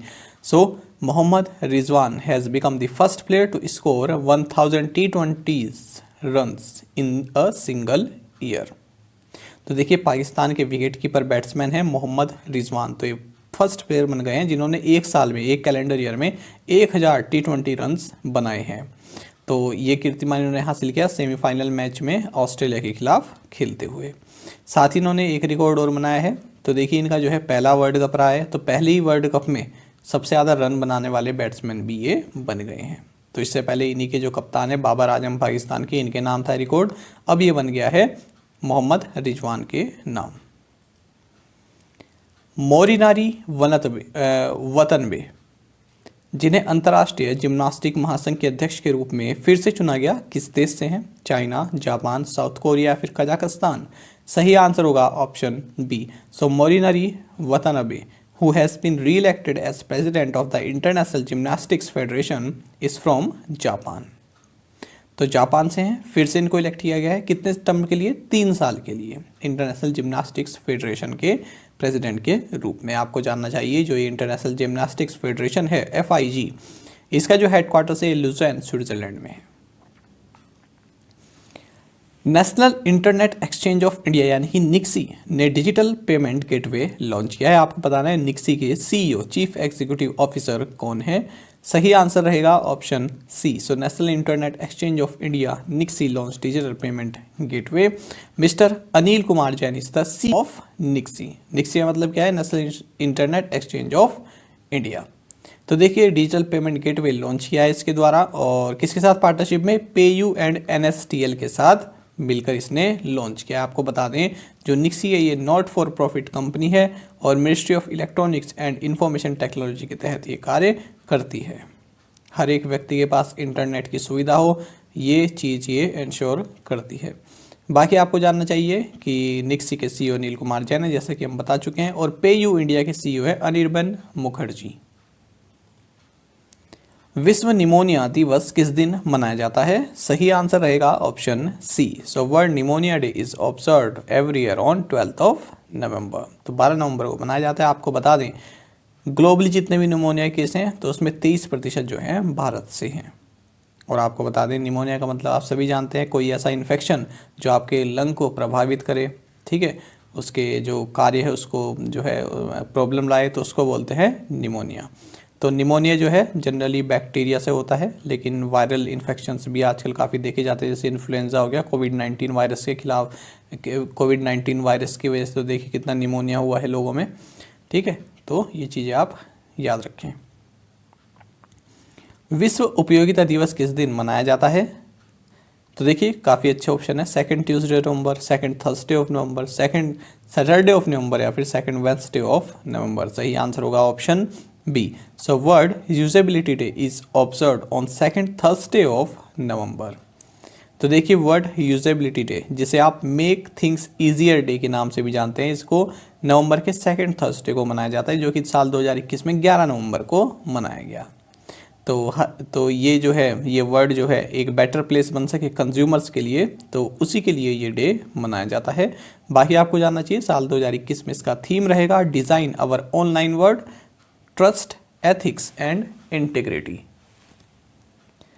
निम्नलिखित में से कौन टिश्यू कल्चर आधारित बीज आलू नियमों को मंजूरी देने वाला पहला भारतीय राज्य बन गया है? पंजाब, हरियाणा, तेलंगाना या फिर महाराष्ट्र। सही आंसर होगा option A. So Punjab has become the first Indian state to approve tissue culture based seed potato rules. तो पंजाब कैबिनेट की मीटिंग हुई जिसको चेयर किया चीफ मिनिस्टर चरणजीत सिंह चन्नी ने। तो इन्होंने जो है Punjab tissue culture based seed potato rules 2021 इसको जो है अपनी हरी झंडी दिखा दी है। तो पंजाब को जो है पोटैटो सीड सेंटर बनाने की यहाँ पर बात की जा रही है। इसी के साथ पंजाब जो है देश में पहला ऐसा राज्य बन गया है जो कि टिश्यू कल्चर बेस्ड सर्टिफिकेशन की फैसिलिटी देता है। तो इससे जालंधर कपूरथला बेल्ट जो है एक पोटैटो हब के रूप में विकसित होगी। बाकी आप जानते हैं पंजाब के गवर्नर बनवारी लाल पुरोहित है, कैपिटल है Chandigarh. The book of hope a survival guide for trying times नामक पुस्तक के लेखक कौन है? ऑप्शंस आपके सामने हैं, Jane Goodall, Dan Stokes, Douglas Abrams या फिर बोथ ए एंड सी। सही आंसर होगा option D. So Jane Goodall and Douglas Abrams are the author of the book titled the book of hope a survival guide for trying times. देखिए जो ये आप देख रहे हैं ना, जेन गोडल इनका नाम है, काफ़ी जानी मानी हस्ती हैं, ठीक है। तो ये इसलिए ये बुक काफ़ी इम्पोर्टेंट है। आप अगर इनकी वीडियोस भी देखेंगे ना यूट्यूब पे तो आपको देखने के लिए मिलेगी कितना प्यार है इन्हें। क्या है ये?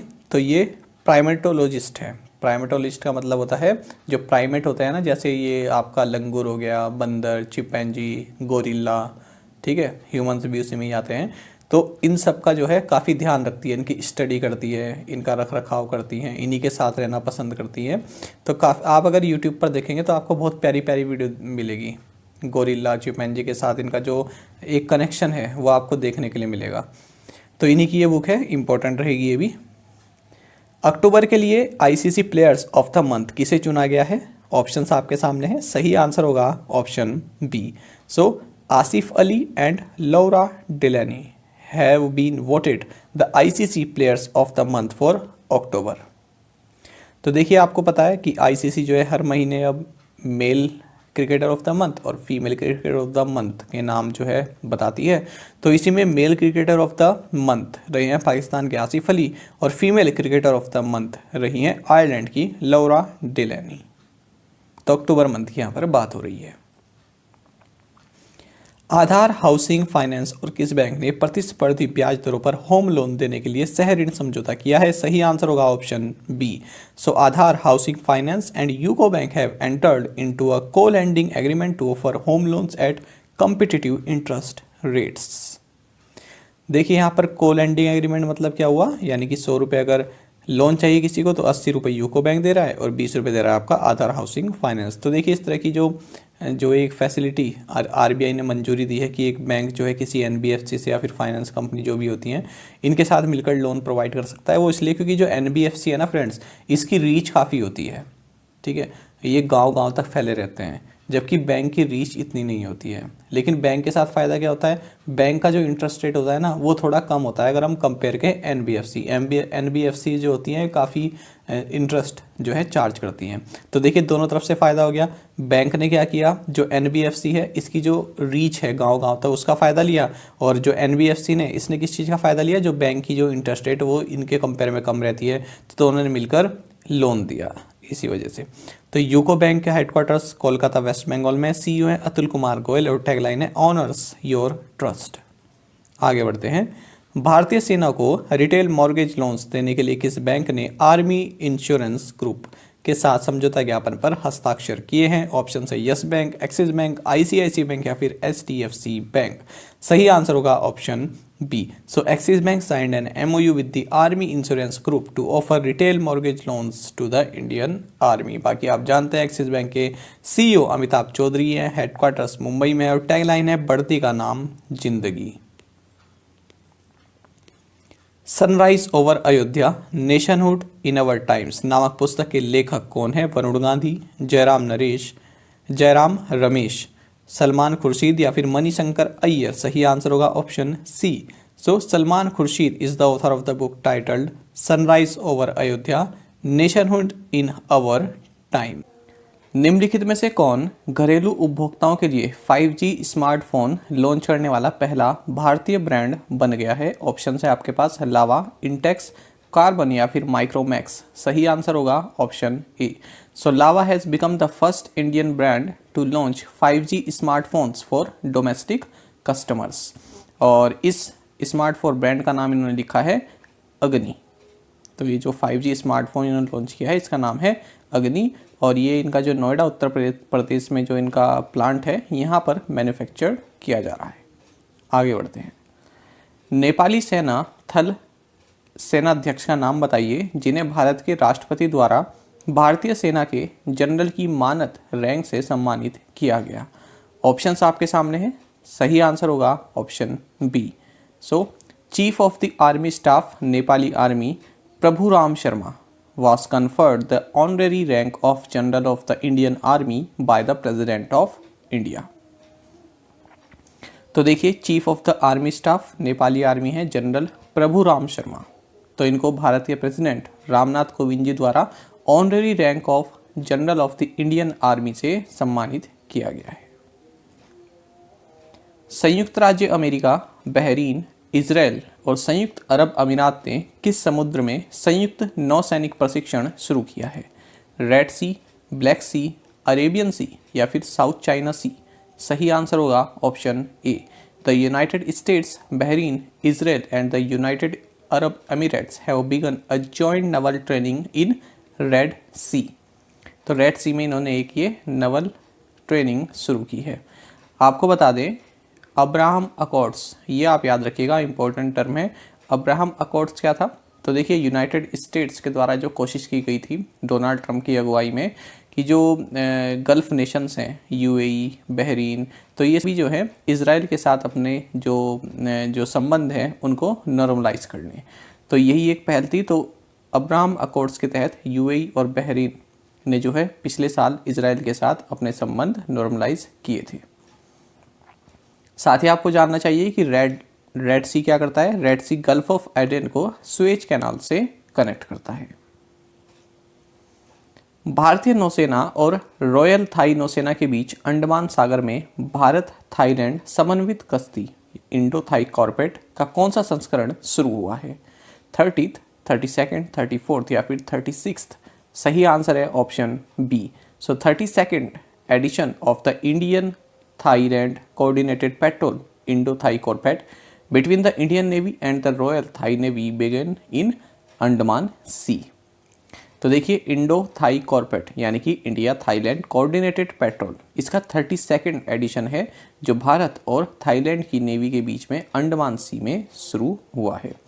भारत की ओर से इसमें इंडियन नेवल शिप यानी कि INS कारमुक ने पार्टिसिपेट किया है। बाकी आपको जानना चाहिए साल 2005 से ही ये दोनों जो नेवीज हैं इंडिया और थाईलैंड की कॉर्पेट एक्सरसाइज करती आ रही हैं। किस राज्य ने रक्षक नाम से अपनी तरह की एक पहली सड़क सुरक्षा पहल शुरू की है? ओडिशा, आसाम, गुजरात या फिर राजस्थान? सही आंसर होगा option A. So Odisha has launched a first of its kind road safety initiative named रक्षक। तो उड़ीसा ने रक्षक नाम की एक रोड सेफ्टी इनिशिएटिव लॉन्च किया है। देखिए कई तरह के ऐसे इस तरह के पॉइंट्स होते हैं ना किसी मार्केट में, है ना, कि जहाँ पर एक्सीडेंट जो है होते ही रहते हैं, तो उस पॉइंट पर जो भी कोई दुकान है या फिर कोई किसी तरह की ईटरीज है या फिर कोई बिजनेस इस्टेब्लिशमेंट है जो जहाँ वहाँ पर कोई लोग अगर काम करते हैं तो उनको अलग अलग तरीके तो उनको जो है ट्रेन किया जाएगा कि यदि इस चौक पर या फिर इस मार्केट में इस जगह पर कोई एक्सीडेंट हो जाए तो आपको किस तरह से वहाँ पर जो है अपनी हेल्प देनी है। ये देखिए आप यहाँ से पढ़ सकते हैं 30,000 वॉलंटियर्स स्टेइंग और working at the eateries and different business establishments located near accident prone spots will be trained as first responders to the road accidents। बाकी आप जानते हैं कि उड़ीसा के गवर्नर गणेशी लाल है, चीफ मिनिस्टर नवीन पटनायक हैं, कैपिटल भुवनेश्वर है। अगर हम उड़ीसा के बारे में स्टैटिक जीके थोड़ा जान ले तो देखिए हमारी जो PDF है उसी का स्क्रीनशॉट मैं आपको दिखा रहा हूँ, जो मंथली PDF है। Simply fossil park, Satkosia tiger reserve, Chandaka elephant sanctuary, Chilika lake, central rice research institute, ये कटक में काफ़ी इंपॉर्टेंट है, कई बार एग्जाम में पूछा जाता है।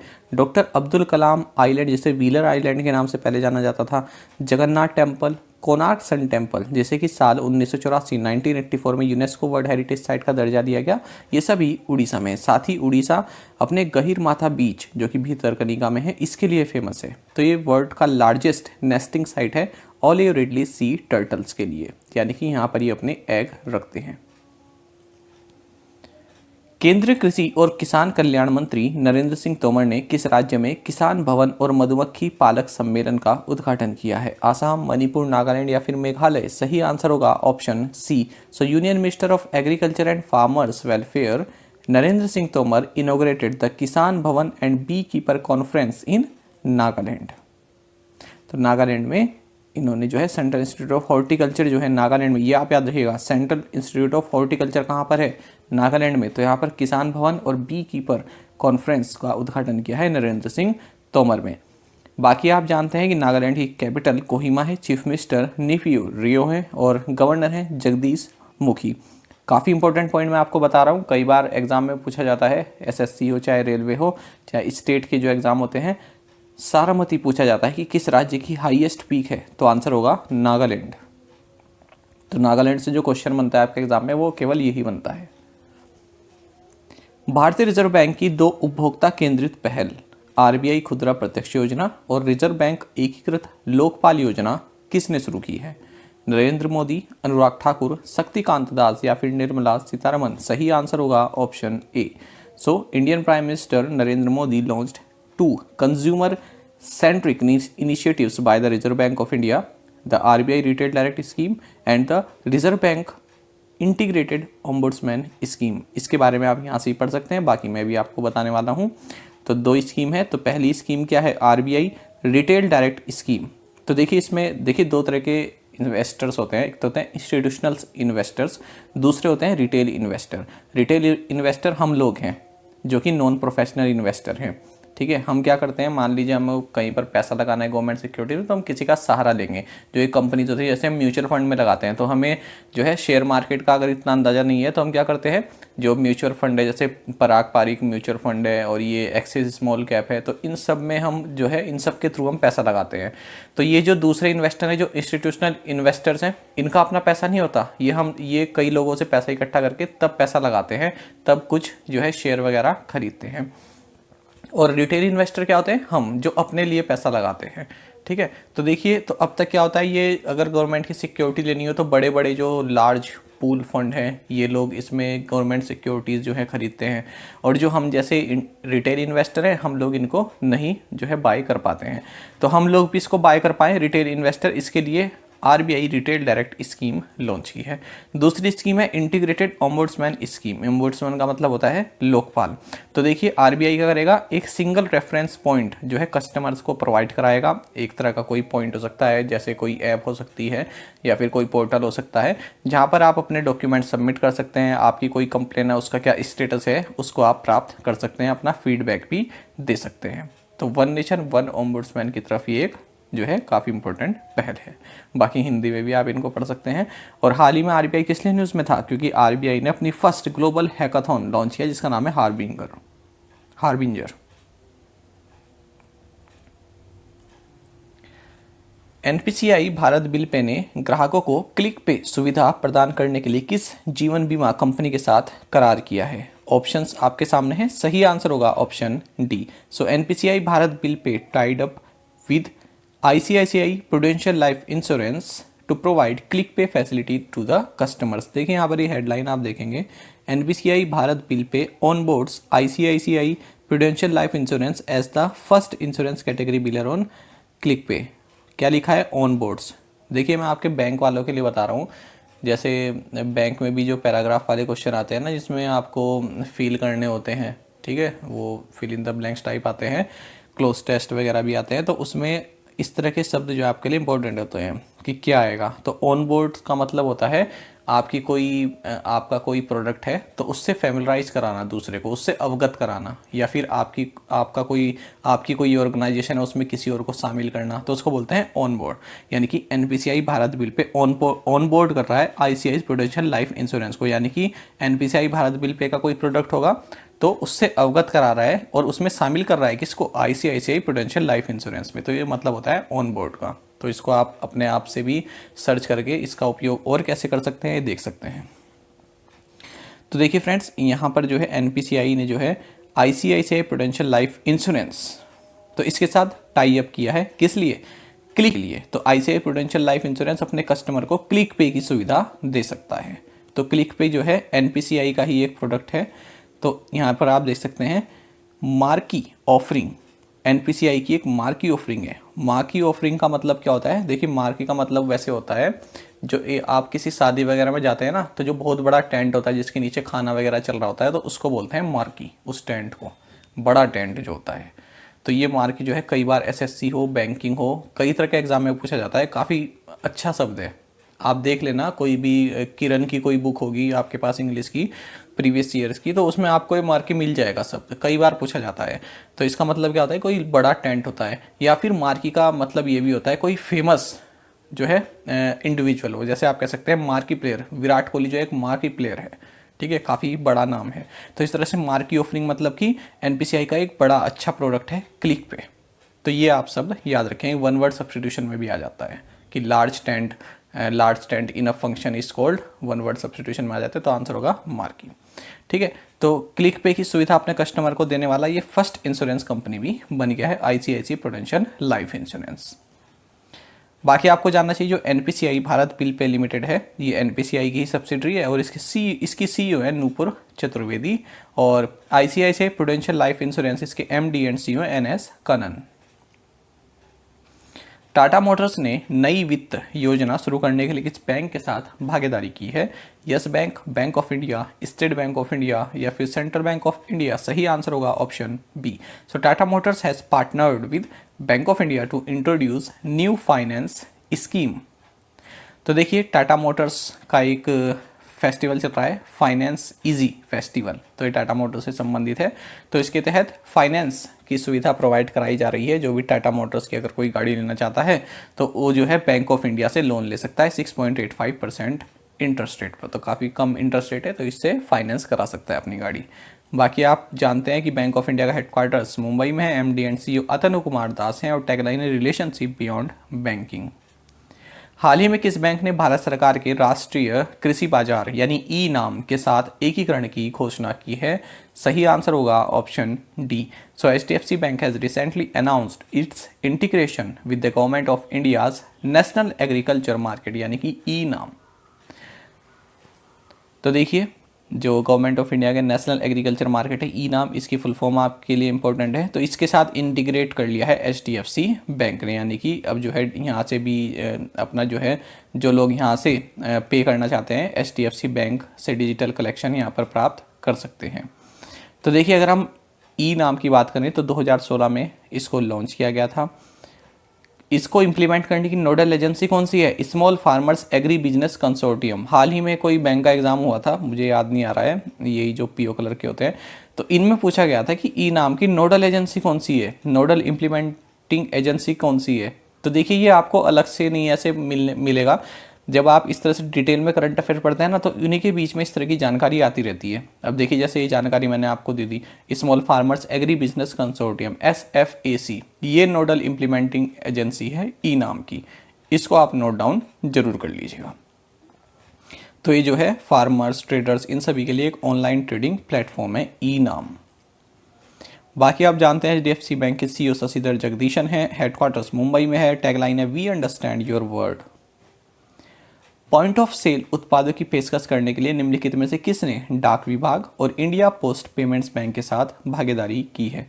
Aviva life insurance, Birla sun life insurance, Bharti AXA life insurance या फिर बजाज एलियांस लाइफ इंश्योरेंस? सही आंसर होगा ऑप्शन डी।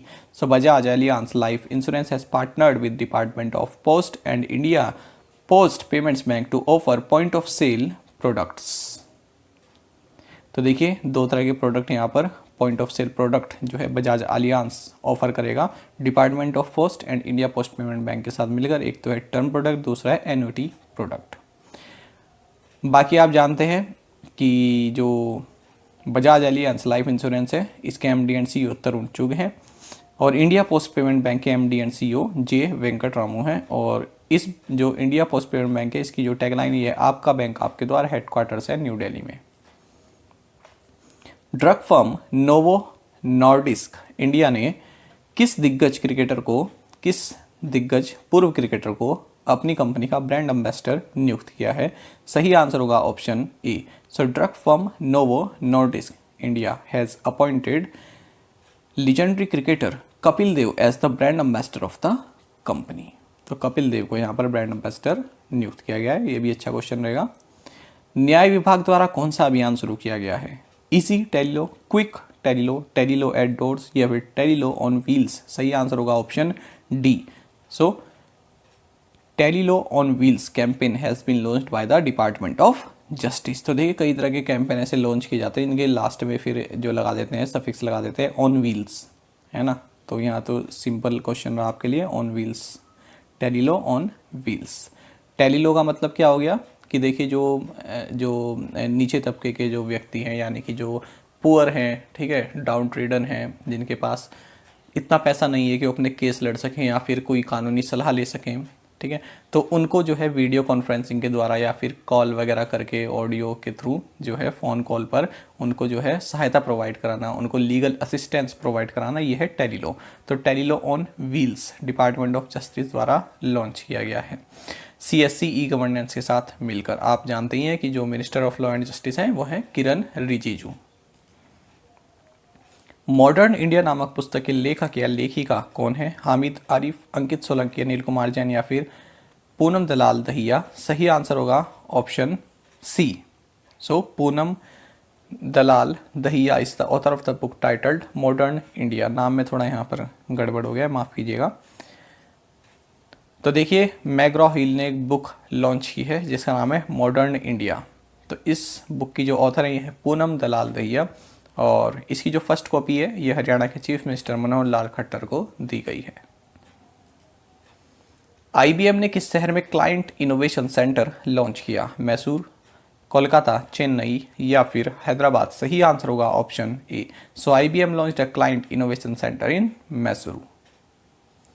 तो ये जो क्लाइंट इनोवेशन सेंटर है ये कर्नाटका डिजिटल इकोनॉमी मिशन के साथ मिलकर इन्होंने लॉन्च किया है।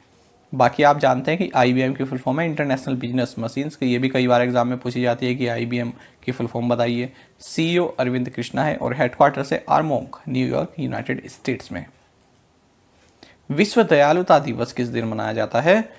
ऑप्शंस आपके सामने हैं, सही आंसर होगा option C. So world kindness day is observed every year on November 13।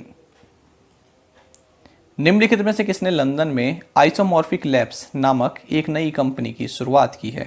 Pfizer, Amazon, alphabet या फिर माइक्रोसॉफ्ट? सही आंसर होगा option C. So Alphabet has launched a new company in London called Isomorphic Labs. तो Google की parent company है Alphabet, तो इसने एक अपनी नई कंपनी बनाई है जिसका नाम है आइसोमॉर्फिक लैबोरेटरीज। इसका मकसद क्या है? आर्टिफिशियल इंटेलिजेंस का यूज़ करके ड्रग डिस्कवरी करना। इसी तरह की एक कंपनी है डीप माइंड, तो ये भी आर्टिफिशियल इंटेलिजेंस से संबंधित कंपनी है अल्फ़ाबेट की। तो ये क्या करती है, जो अमीनो एसिड्स से जो है उसके प्रोटीन को, अमीनो एसिड का जो प्रोटीन है उसके 3D स्ट्रक्चर को AI की सहायता से प्रिडिक्ट करती है। तो ये डीप माइंड भी आप याद रखेंगे कि अल्फ़ाबेट की है, और ये आइसोमॉर्फिक लैबोरेटरीज ये भी अल्फ़ाबेट की है। बाकी जो इनकी कंपनी है डीप माइंड, इसके जो CEO हैं डेमिस हसाबिस, ये ही आइसोमॉर्फिक लैबोरेटरीज के CEO के रूप में कार्य करेंगे। केंद्रीय मंत्री जी किशन रेड्डी ने उत्तर प्रदेश सरकार को अन्नपूर्णा देवी की मूर्ति सौंपी है। यह मूर्ति किस देश से प्राप्त हुई? ऑप्शंस आपके सामने हैं, मैक्सिको, कनाडा, ऑस्ट्रेलिया या फिर यूनाइटेड स्टेट्स? सही आंसर होगा option B. Union minister G Kishan Reddy handed over the idol of goddess Annapurna Devi to the government of Uttar Pradesh. The idol is retrieved from Canada. तो देखिए जी किशन रेड्डी, पहले आपको जानना चाहिए क्या है। ये union minister for culture, tourism and development of north eastern region है। तो इन्होंने गॉडेस अन्नपूर्णा देवी की जो मूर्ति है इसको उत्तर प्रदेश सरकार को सौंपी है। आपको बता दें ये मूर्ति काशी विश्वनाथ मंदिर वाराणसी से स्मगल करके कनाडा ले जाई गई थी, और जैसा कि नाम से ही प्रतीत होता है देवी अन्नपूर्णा यानी कि goddess of food and nourishment इनका मतलब है। बाकी आपको जानना चाहिए कि अब जल्द ही इस मूर्ति को काशी विश्वनाथ टेम्पल वाराणसी में ही स्थापित किया जाएगा। आगे बढ़ते हैं। किस राज्य के हबीबगंज रेलवे स्टेशन का नाम बदलकर आदिवासी रानी कमलापति के नाम पर रखा गया है? बिहार, झारखंड, उत्तर प्रदेश या फिर मध्य प्रदेश? सही आंसर है option D. So Madhya Pradesh Habibganj railway station has been renamed after tribal queen रानी कमलापति। तो देखिए सेंट्रल गवर्नमेंट ने मध्य प्रदेश सरकार की उस रिक्वेस्ट को एक्सेप्ट कर लिया है जिसमें मध्य प्रदेश सरकार ने ये गुजारिश की थी कि भोपाल के हबीबगंज रेलवे स्टेशन का नाम जो ट्राइबल क्वीन है रानी कमलापति इनके नाम पर रखा जाना चाहिए। आपको बता दें जो रानी कमलापति हैं इन्हें गोंड सोसाइटी का जो है गर्व कहा जाता है। She was the pride of Gond society. अच्छा, अगर हम हाल ही के कुछ इंपॉर्टेंट नेम्स देखें जो चेंज हुए हैं तो देखिए उत्तर प्रदेश सरकार ने काकोरी कांड का नाम बदलकर काकोरी ट्रेन एक्शन कर दिया है। आसाम गवर्नमेंट ने जो राजीव गांधी ओरांग नेशनल पार्क है उससे राजीव गांधी नाम हटा दिया है, केवल ओरांग नेशनल पार्क इसका नाम है। प्रधानमंत्री ने राजीव गांधी खेल रत्न पुरस्कार जो है अब ध्यानचंद जी के नाम से कर दिए, ध्यानचंद खेल रत्न अवार्ड कर दिए हैं। साथ ही मिड डे मील स्कीम का नाम वो क्या है, पीएम पोषण। फैजाबाद रेलवे स्टेशन का नाम अब अयोध्या कैंट हो गया है। गुजरात सरकार ने ड्रैगन फ्रूट को नया नाम दिया है कमलम। और सबसे इंपॉर्टेंट, फेसबुक ने अपना नाम चेंज करके अपनी कंपनी का नाम चेंज करके अब कर दिया है मेटा। मेटा का मतलब होता है बियॉन्ड। आगे बढ़ते हैं।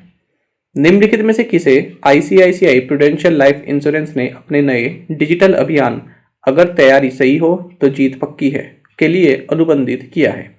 पीवी सिंधु, नीरज चोपड़ा, मीराबाई चानू या फिर लवलीना बोरगोहेन? सही आंसर है option D. So Lovlina Borgohain has been roped in by the ICICI Prudential Life Insurance for its new digital campaign अगर तैयारी सही है तो जीत पक्की है। बिल्कुल सही है, यह आप पर भी अप्लाई होता है। अगर आपकी तैयारी सही है तो आपकी जीत पक्की है। तो देखिए लवलीना बोरगोहेन को जो कि टोक्यो ओलंपिक में जिन्होंने ब्रॉन्ज मेडल जीता है तो इनको अपना एक तरह से आप कह सकते हैं ब्रांड एम्बेसडर बनाया है इस कैंपेन के लिए। साथ ही आपको जानना चाहिए हाल ही में हमने आईसीआईसीआई प्रूडेंशियल लाइफ इंश्योरेंस के बारे में क्या करंट अफेयर पढ़ा था कि जो एनपीसीआई भारत बिल पे है इसने अपने क्लिक पे जो इसका जो ये प्रोडक्ट है क्लिक पे, तो इसमें जो है आईसीआईसीआई प्रूडेंशियल लाइफ इंश्योरेंस को भी इंक्लूड किया है। राज्यसभा के महासचिव के रूप में पीपी के रामाचार्युलू की जगह किसने ली है? राजीव गौबा, अजय कुमार भल्ला, उत्पल कुमार सिंह या फिर प्रमोद चंद्र मोदी? सही आंसर होगा ऑप्शन डी। सो प्रमोद चंद्र मोदी या फिर पीसी मोदी आप कहीं कहीं पढ़ेंगे, has replaced PP K Ramacharyulu as secretary general of the Rajya Sabha. तो देखिए कभी कभी एग्जाम में आ सकता है पीसी मोदी लिखा हुआ या फिर अगर इनका पूरा नाम आपको जानना है तो प्रमोद चंद्र, पीसी इनका नाम है। और ये फॉर्मर चेयरमैन रह चुके हैं central board of direct taxes के, सीबीडीटी के। अच्छा, यहाँ पर बात हो रही है राज्यसभा के सेक्रेटरी जनरल इनको बनाया गया है और लोकसभा के सेक्रेटरी जनरल कौन है? ये हैं उत्पल कुमार सिंह। साथ ही आपको जानना चाहिए कि जो ये रामाचार्युलू हैं इनकी नियुक्ति हाल ही में हुई थी, 1 सितंबर में ही हमने ये पढ़ा था कि इनकी नियुक्ति हुई है, सेक्रेटरी जनरल बनाए गए हैं राज्यसभा के। लेकिन अब इनको जो है यहाँ से हटाकर राज्यसभा के जो चेयरमैन है इनका एडवाइजर बना दिया गया है। आपको जानना चाहिए जो लोकसभा है उसके जो स्पीकर हैं और जो आपकी राज्यसभा है इसके जो एक्स ऑफिशियो चेयरमैन है तो यही लोग जो है अपॉइंट करते हैं सेक्रेटरी जनरल को। विश्व मधुमेह दिवस प्रत्येक वर्ष किस दिन मनाया जाता है? अच्छा क्वेश्चन है, पूछा जाता है डायबिटीज से रिलेटेड क्वेश्चन। सही आंसर है option C. So world diabetes day is held on 14 November each year. तो 14 नवंबर को मनाया जाता है और इस बार 2021 से 23 तक इसका थीम रहने वाला है एक्सेस टू डायबिटीज केयर। अच्छा, आपको जानना चाहिए डायबिटीज क्या एक क्रोनिक डिजीज है जो कब होती है? जब पैनक्रियास जो है इनफ इंसुलिन प्रोड्यूस नहीं करता है या फिर इंसुलिन तो इनफ प्रोड्यूस हो रहा है लेकिन बॉडी में जो है वो इफेक्टिवली यूज नहीं हो पा रहा है। तो इन दोनों ही कंडीशन में जो है डायबिटीज होता है। और आपको बता दें इसकी वजह से क्या होता है, जो ब्लड होता है उसमें ग्लूकोज का कंसंट्रेशन बढ़ जाता है जिसे बोलते हैं हाइपरग्लाइसीमिया। तो आपको मालूम होना चाहिए, डायबिटीज हम इतनी बार सुनते ही रहते हैं सब, ठीक है। तो इसका मतलब क्या होता है, सिंपल सी देखिए यहाँ पर डेफिनेशन लिखी है, जब पैनक्रियास जो है इनफ इंसुलिन प्रोड्यूस नहीं करता है। अच्छा, दो तरह की होते हैं, एक तो होता है एक तो होता है टाइप 1 डायबिटीज, दूसरा होता है टाइप 2 डायबिटीज।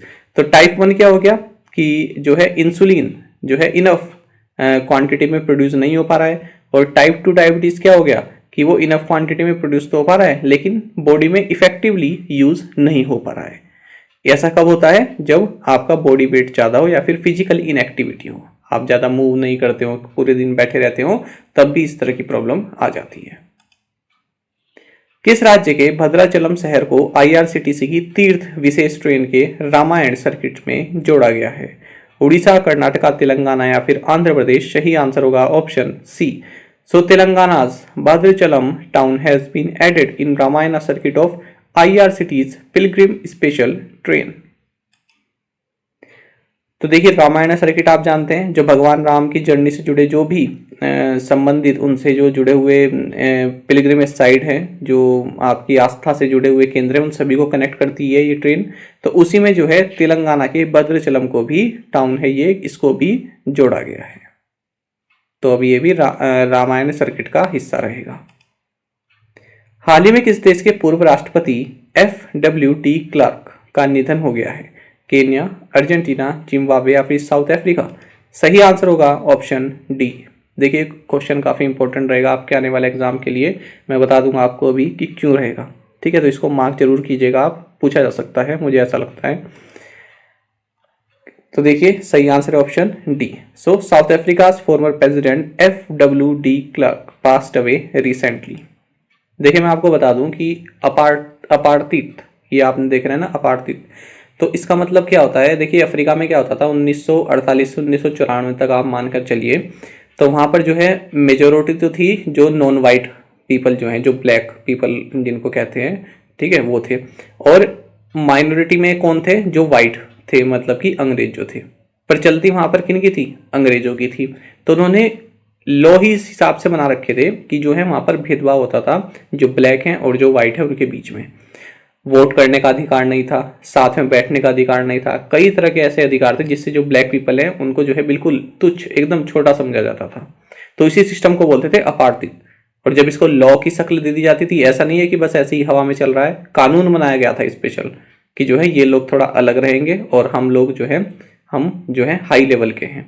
ठीक है, तो इस तरह से इसे बोलते थे अपार्थित सिस्टम, जहाँ पर ब्लैक लोगों के साथ न्याय नहीं होता था, ऊपर से उनके ऊपर अत्याचार भी कई तरह के होते थे।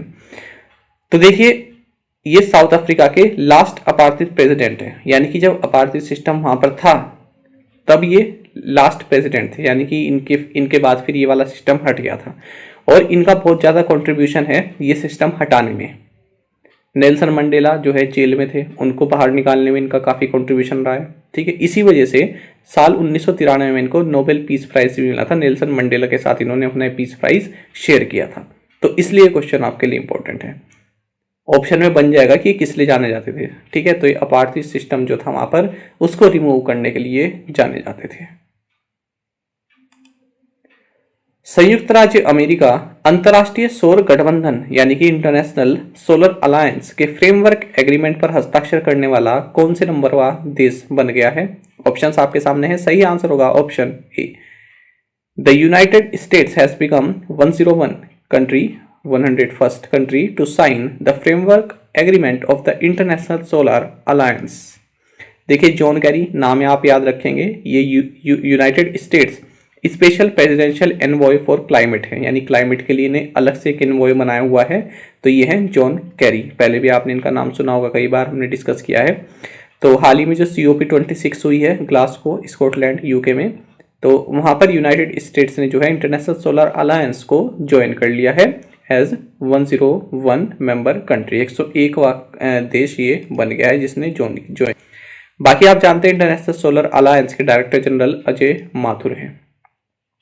आपको बता दें इंटरनेशनल सोलर अलायंस की जो स्थापना है, ये जो COP21 हुई थी पेरिस में नवंबर 2015 में, तो यहाँ पर अनाउंस की गई थी प्रधानमंत्री नरेंद्र मोदी और तब के जो फ्रांस के प्रेसिडेंट रहे फ्रैंकोइस होलैंडे, इनके द्वारा। तो देखिए यहाँ पर लिखा है The launch of ISA was announced by Mr. Modi and the then French president। the then का मतलब हुआ तब के। तो कभी आप इस तरह से बताना चाहें ना कि उस टाइम के, तो ये वर्ड लगता है then, यहाँ पर भी इस तरह से भी यूज हो जाता है then। अब अगर आप इस बारे में जो है अवगत नहीं है तो आपको लगेगा कि then का उपयोग यहाँ पर गलत हो रखा है, तो अजीब सा लग रहा है the then, ऐसा तो हमने कभी नहीं सुना। ठीक है, तो जब हम बताना चाहें कि तब के, कब के, 2015 के, तब हम लिखते हैं the then president। आइए आपको बात समझ में। तो इस तरह से देखिए आप जनरल अवेयरनेस से इंग्लिश भी सीख सकते हैं। मैं तो यही आपसे कहूँगा कि जब भी आप जनरल अवेयरनेस पढ़ें, डिस्क्रिप्टिव कहीं पर आप पढ़ रहे हो, जैसे आप जनरल नॉलेज की पढ़ते हैं, तो वहाँ पर आप इंग्लिश के सेंटेंसेस भी देखते रहें। एक चीज़ से जब आपके दो फायदे हो रहे हैं तो उसको क्यों ना लें। केवल आप उसको जीएस तक ही सीमित न रखें, उसके सेंटेंसेस जो आते हैं, जो वर्ड्स आते हैं, उनको भी साथ साथ सीखते चलें, तो दोनों काम आपके बनते जाएंगे। खैर आगे बढ़ते हैं। वैश्विक जलवायु परिवर्तन प्रदर्शन सूचकांक 2022 में भारत का रैंक क्या है, या भारत की क्या रैंक है? सही आंसर होगा option A. So India's rank in the global climate change performance index 2022 is 10th। तो देखिए, क्लाइमेट चेंज परफॉर्मेंस इंडेक्स 2022 इसको पब्लिश किया गया है जर्मन वॉच ने, किसके साथ मिलकर किया है? Climate action network and new climate institute के साथ मिलकर। और जो अभी COP26 हुई है, जो मैंने आपको अभी बताया, तो तभी वहाँ पर ये इंडेक्स भी लॉन्च किया गया है। तो इसमें 60 कंट्रीज और यूरोपियन यूनियन को जो है इवेल्युएट किया गया है, क्योंकि ये जो है ग्रीन हाउस गैसेस को एमिशन करने में जो है पूरे वर्ल्ड में 90% से ज़्यादा ग्रीन हाउस यही एमिट करते हैं, 60 कंट्रीज प्लस यूरोपियन यूनियन। तो देखिए 4 कैटेगरीज में रखी गई हैं, जिनके अंदर फिर 14 इंडिकेटर्स आते हैं। तो देखिए ग्रीन हाउस गैस एमिशन को सबसे ज़्यादा वेटेज दिया गया है, 40% of the overall score, renewable energy को 20%, एनर्जी यूज को 20% और क्लाइमेट पॉलिसी को 20%। यानी कि जिस कंट्री ने ग्रीन हाउस गैस एमिशन सबसे ज़्यादा किया हुआ है उसको सबसे नीचे रखा है, जिसका ग्रीन हाउस गैस एमिशन सबसे कम है उसको टॉप पर रखा गया। इस तरह से रिन्यूएबल एनर्जी प्रोडक्शन जिसका ज़्यादा है उसे टॉप पर रखा गया है। आपको बता दें टॉप 3 प्लेसेस पर कोई भी कंट्री नहीं है, कोई भी क्वालिफाई नहीं कर पाया कि उसको टॉप 3 की पोजीशन में रखा जाए। The top 3 places in the overall ranking remain empty. 4th position से शुरू हो रहा है, डेनमार्क 4th पोजीशन पर है, ठीक है, और इसी को ये अब हम हाईएस्ट रैंक कहेंगे, क्योंकि 1st, 2nd, 3rd के लिए कोई क्वालिफाई नहीं हो पाया। तो 4th पर है डेनमार्क, उसके बाद स्वीडन और फिर नॉर्वे। आपको बता दें भारत की रैंक यहाँ पर 10th है। लास्ट ईयर भी भारत की 10th ही रैंक थी, अच्छी रैंक है। और भारत जो है G20 जो कंट्रीज हैं इनमें टॉप परफॉर्मिंग कंट्री रहा है। यहाँ से भी आप देख सकते हैं 1, 2, 3 ये पोजीशन बिल्कुल खाली है, कोई क्वालिफाई नहीं कर पाया। उसके बाद आया फिर 4th पर डेनमार्क, फिर Sweden, Norway, United Kingdom, Morocco, Chile and India. किस मंत्रालय ने राष्ट्रीय उपलब्धि सर्वेक्षण लॉन्च किया है? Ministry of finance, ministry of defence, ministry of education या फिर ministry of housing and urban affairs? सही आंसर होगा option C. So ministry of education launch the national achievement survey. देखिए कोरोना वायरस की जब से शुरुआत हुई है, जो ये 2 साल भी हो गए हैं, तो इसी टाइम से देखिए स्कूल वगैरह भी बंद है, तो जो बच्चे हैं उनको भी पढ़ने का मौका अच्छे से नहीं मिल पाया है, स्कूल भी बंद रहे हैं। तो उस हिसाब से जो है बच्चों की जो सीखने की जो क्षमता है वो प्रभावित हुई है। तो इसी को यहाँ पर मिनिस्ट्री ऑफ एजुकेशन द्वारा नेशनल अचीवमेंट सर्वे किया जा रहा है class 3rd, 5th, 8th and 10th के बच्चों के लिए, ठीक है। तो स्कूल से ही ये सर्वेक्षण ये किया जा रहा है, सर्वे किया जा रहा है, उनसे डेटा लिया जा रहा है। तो बच्चों का न्यूमेरिकल स्किल कैसा है, अब ये जो स्कूल बन रहे हैं 1.5-2 साल, तो इसमें न्यूमेरिकल स्किल बच्चों का कैसा रहा, क्या वे कुछ सीख पाए, उसी हिसाब से फिर ये अपना करिकुलम जो है तैयार करेंगे। तो 3 साल के पीरियड के लिए इसको जो है लॉन्च किया जा रहा है। आपको बता दें इससे पहले 13 नवंबर 2017 को नेशनल अचीवमेंट सर्वे जो है किया गया था। आरबीआई ने क्रेडिट कार्ड जारीकर्ता डाइनर्स क्लब इंटरनेशनल पर से प्रतिबंध हटा लिया है। भारत में कौन सा बैंक इसका प्राथमिक भागीदार है, यानी कि प्राइमरी पार्टनर है? सही आंसर होगा option D. The RBI has lifted its restrictions on credit card issuer Diners Club international in India. HDFC bank is its primary partner. तो देखिए क्रेडिट कार्ड इशू करता है ये डाइनर्स क्लब इंटरनेशनल। तो RBI ने इस पर बैन लगा दिया था, कब? 1 मई से बैन लगा दिया था। ऑर्डर 23 अप्रैल को ऑर्डर किया था और 1 मई से इसको बैन कर दिया था कि नए कस्टमर अपने ऐड नहीं करेगा। देखिए फिर से मैंने आपको पहले ही बताया था लास्ट लेक्चर में ऑन बोर्ड का मतलब। तो अब क्या हो गया, देखिए RBI lifted its restrictions on credit card issuer Diners Club International allowing it to onboard fresh customers. तो ऑनबोर्ड का मतलब मैंने आपको बताया था पहले किस तरह से यूज होता है। साथ ही आपको बता दें जो इसका जो प्राइमरी पार्टनर है ये एचडीएफसी बैंक है। इसलिए मैं आपको कहता हूँ आप डेली करंट अफेयर्स जरूर देखा कीजिए।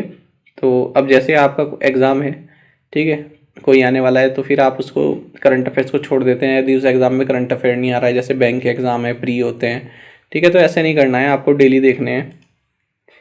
डाइनर्स क्लब आपको बता दें डिस्कवरी फाइनेंशियल सर्विसेज द्वारा इसकी एक कंपनी है और इसका हेडक्वार्टर्स कहाँ है? यूएसए में, डाइनर्स क्लब का। आरबीआई ने 2021-22 के लिए सीपीआई मुद्रास्फीति को कितने प्रतिशत पर अनुमानित किया है? 3.3%, 4.3%, 5.3% या फिर 6.3%? सही आंसर होगा option C. The RBI has projected the CPI inflation at 5.3% for 2021-22। तो देखिए, जो इंडिया की जो रिटेल इन्फ्लेशन रेट है, ये कंज्यूमर प्राइस इंडेक्स यानी कि सीपीआई द्वारा मेजर की जाती है, और अक्टूबर के लिए 4.48% रही है, सितंबर में 4.35% थी, यानी कि बढ़ी है, और क्योंकि फूड प्राइसेस बढ़े हैं। साथ ही आरबीआई ने कहा है कि सीपीआई इन्फ्लेशन जो है 2021-22 में 5.3% रहेगी। अगले साल 29 जुलाई को 2022 राष्ट्रमंडल खेलों में महिला क्रिकेट की शुरुआत होने पर भारत का सामना किस देश से होगा? इंग्लैंड, ऑस्ट्रेलिया, पाकिस्तान या फिर साउथ अफ्रीका? सही आंसर होगा option B. India will face Australia in the opening match when women's cricket makes its debut at the 2022 Commonwealth Games on July 29 next year. तो देखिए, 2022 कॉमनवेल्थ गेम जो कि Birmingham UK में खेले जाएंगे, तो यहाँ पर जो पहला ही मैच होगा, ये इंडिया की जो विमेन टीम है ये ऑस्ट्रेलिया को फेस करेगी, क्योंकि यहाँ पर विमेन्स क्रिकेट भी अपना डेब्यू कर रहा है। और ये कहां पर खेला जाएगा मैच? ये खेला जाएगा एडजबास्टन स्टेडियम में। हरक्यूलिस ने किस क्रिकेटर को अपना ब्रांड एम्बेसडर घोषित किया है? विराट कोहली, ऋषभ पंत, रोहित शर्मा या फिर जसप्रीत बुमराह? सही आंसर होगा option B. So Hercules has announced Rishabh Pant as its brand ambassador. तो ऋषभ पंत आप सभी जानते हैं लेफ्ट हैंडेड बैट्समैन है, तो हरक्यूलिस जो बाइसिकल है, इसने इन्हें अपना ब्रांड एम्बेसडर जो है घोषित किया है। केंद्रीय रक्षा मंत्री राजनाथ सिंह ने किस शहर में उत्तर प्रदेश की पहली परिचालित निजी क्षेत्र की रक्षा विनिर्माण सुविधा का उद्घाटन किया? कानपुर, लखनऊ, अयोध्या या फिर मुरादाबाद? सही आंसर होगा option B. Union defence minister Rajnath Singh inaugurated Uttar Pradesh first operationalised private sector defence manufacturing facility in Lucknow. और लखनऊ में कहां पर? Uttar Pradesh defence industrial corridor में इन्होंने जो है लॉन्च किया है। और किसके द्वारा ऑपरेट किया जाएगा? एरोलॉय टेक्नोलॉजीज, जो कि पीटीसी इंडस्ट्रीज की सब्सिडरी है, इसके द्वारा इसको रन किया जाएगा। मिंत्रा ने किसे अपना नया मुख्य कार्यकारी अधिकारी यानी कि सीईओ नियुक्त किया है? रागिनी यादव, नंदिता सिन्हा, अमर नागरम या फिर कल्याण कृष्णमूर्ति? सही आंसर होगा option B. So Nandita Sinha has been appointed by Myntra as its new chief executive officer। आप सभी जानते हैं मिंत्रा जो है, मिंत्रा की मालिक कौन है? फ्लिपकार्ट, और फ्लिपकार्ट की मालिक कौन है? वॉलमार्ट।